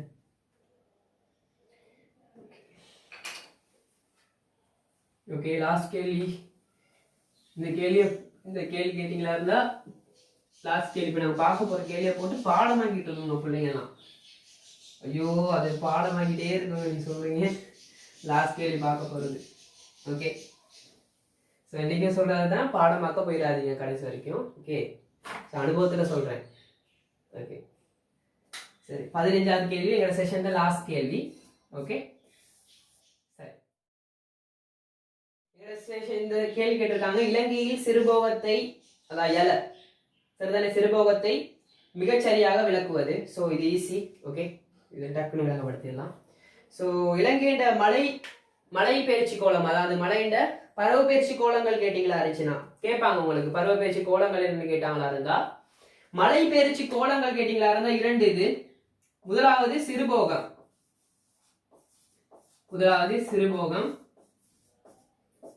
இலை. அடுத்தது பெரும்போகம்,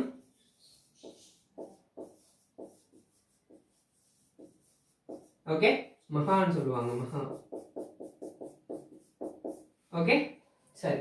சிறுபோகம் கேட்டீங்களா இருந்துச்சுன்னா ஞாபகம் வச்சுக்கொள்ளுங்க. சிறுபோகம் கேட்டீங்களா இருந்தா, சிறுபோகம் ஸ்டார்ட் பண்றது கேட்டீங்களா இருந்துச்சுன்னா, சிறுபோகம் ஸ்டார்ட் பண்றதுல பாருங்க, சிறுபோகத்துல March to April, March to April பெய்யும் மேற்காவுகை மழையை நாங்க ஒரு பெயரால அழைப்போம். முதலாம் இடை பருவ காற்று மழை. முதலாம் இடை பருவ காற்று மழை. ரெண்டாவது பாத்தீங்களா இருந்துச்சுன்னா ஏப்ரல் தானே, அப்ப அடுத்தது May to September. May to September கேட்டீங்களா இருந்துச்சுன்னா சிறுபோகம் தானே, அப்ப ஞாபகம் வச்சுக்கொள்ளுங்க. சிறுபோகம், அப்ப ஞாபகம் வச்சுக்கொள்ளுங்க. சிறுபோகம் சின்னத்துல இருந்து பெருசு, அப்ப ஞாபகம் வச்சுக்கொள்ளுங்க. தென்மேல்.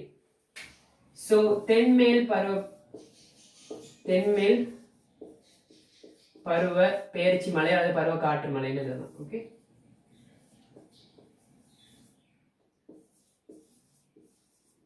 ஓகே, தென்மேல் பருவ காற்று மழை. அடுத்து பெரும்போகம். இங்க பாருங்க, செப்டம்பர்ல முடியுது, அப்ப அடுத்து என்னது, அக்டோபர்ல. October to November. என்ன கேட்டீங்களா, இங்க பாருங்க, இது முதலாம் இடைப்பருவ காற்று மழை, அப்ப இது இரண்டாம் இடைப்பருவ காற்று மழை. இரண்டாம் இடை பருவ காற்று மழை, பருவ காற்று மழைன்னு நினைக்கொள்ளுங்க. இங்க நவம்பர், அடுத்தது என்னது, டிசம்பர் டு பிப்ரவரி. ஏன் இங்க டிசம்பர் டு பிப்ரவரி, இங்க மார்ச்ல தான் தொடங்குது. ஸோ டிசம்பர் டு பிப்ரவரி கேட்டிங்களா இருந்துச்சுன்னா, டிசம்பர் டு பிப்ரவரி கேட்டிங்களா இருந்துச்சுன்னா பெரும்போகம். ஸோ பெருசு மேல இருந்து கீழே ஞாபகம் வச்சுக்கோங்க. வடக்கீழ், வடக்கீழ் பருவக்காற்று, பருவக்காற்று மழை. ஓகே, ஸோ ஈஸி இது, சரிதானே? ஸோ ஞாபகம் வச்சுக்கொள்ளுங்க, திருப்பி சொல்றவங்களுக்கு ஞாபகம் வச்சுக்கொள்ளுங்க. ஸோ இதுல சிறுபோகம், பெரும்போகம், மழை பெயர்ச்சி கோலங்கள் கேட்பாங்க. ஸோ கட்டாயம் கேட்பாங்க. ஸோ அப்ப கேட்டாங்களா இருந்துச்சுன்னா, சிறுபோகம் கேட்டாங்களா இருந்துச்சுன்னா பார்த்துக்கொள்ளுங்க. சிறுபோகம் கேட்டீங்களா இருந்தா, சிறுபோகம் ஸ்டார்ட் ஆகிறது கேட்டீங்களா இருந்தா மார்ச்ல இருந்து, சரியா? உதாரணமா நீங்க ஞாபகம் வச்சுக்கொள்ளுங்க, உங்களோட கணக்காண்டு ஸ்டார்ட் பண்றது, உதாரணமா ஒரு நிதியாண்டு ஸ்டார்ட் பண்றது கேட்டீங்கன்னா மார்ச்ல இருந்து தான், சரிதானே? ஓகே, ஸோ மார்ச்ல இருந்து, ஸோ மார்ச் டு ஏப்ரல் ஞாபகம் வச்சுக்கோங்க. ஒரு மாசம் கேப் ஞாபகம் வச்சுக்கோங்க. சரி, ஃபர்ஸ்டா வரது ஒரு மாச கேப்ல தான் வரும், ஞாபகம் வச்சுக்கோங்க. இதுலயும் ஃபர்ஸ்டா வரது ஒரு மாச கேப்ல தான் வரும், அதை ஞாபகம் வச்சுக்கோங்க. ஸோ மார்ச் டு ஏப்ரல் என்னது, முதலாவது வாரனால முதலாம் இடை பருவ காற்று மழை, சரிதானே? அதுக்கப்புறம் ஏப்ரல்னா அதுக்கப்புறம் என்னது, மே டு செப்டம்பர். அதுக்கப்புறம் என்ன, மே டு செப்டம்பர் ஞாபகம் வச்சுக்கோங்க. மே டு செப்டம்பர் நேரம் ஞாபகம் வச்சுக்கோங்க. என்னடா அது சிறுபோகம் தானே, சிறுபோகம்னு ஞாபகம் வச்சு, இப்படி ஞாபகம், சிறுபோகம்னா இப்படி ஞாபகம் வச்சுக்கோங்க. சிறுபோகம், சரிதான்? சிறுபோகம் சின்னதுல இருந்து பெருசு ஞாபகம் வச்சுக்கோங்க. அப்ப தென்மேல் பருவ காற்று மழை. சோ தென்மேல் பருவ காற்று மழை. ஓகே தானே? தென்மேல் பருவ காற்று மழை. அடுத்தது பெரும்போகம். இங்க செப்டம்பர்ல முடியுது சிறுபோகம், செப்டம்பர்ல முடியுதா இருந்தா இது அக்டோபர்ல ஸ்டார்ட் ஆகும். So October to November. இங்க பாருங்க, இது முதலாம் இடை பருவ காற்று மழைனா இது அப்ப இரண்டாம் இடை பருவ காற்று மழை.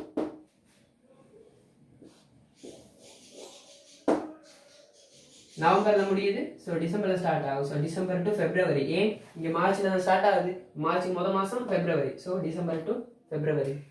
பெரும்போகம் தானே, சோ வட கீழ். பெரும்போகம்னா வட கீழ், வடகீழ் பருவ காற்று மழை. சோ அப்ப இத அப்படி மறைச்சிட்டு கேட்டா சொல்லுவீங்களா இருக்கும். சோ உங்களுக்கு பாப்போம், நான் கிளாஸஸ்ல நான் கேட்பேன்.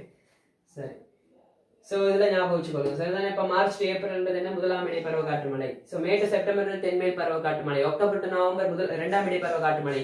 அடுத்து டிசம்பர் டு பிப்ரவரி வடகில் பருவ காற்று மழை. இது உங்களுக்கு சொன்னாலே தெரிஞ்சிருக்கும். ஓகே, சோ அப்ப இது இந்த அடிப்படையில அதுக்கு கேள்விக்கான விடை, முதலாம் பருவ இடைக்காலம், தென்மேல் பருவ பேச்சு மழை ஆகியன மூலம் மழை கிடைக்கும் காலம் தான் சிறுபோகம். முதலாம் இடை பருவ காற்று மழை மற்றும் தென்மேல் பருவ காற்று மழை மூலம் கிடைப்பதுதான் சிறுபோகம். சோ நாலாவது விடை தான் சரியானது. சோ 15வது 4வது விடை. So 4th answer.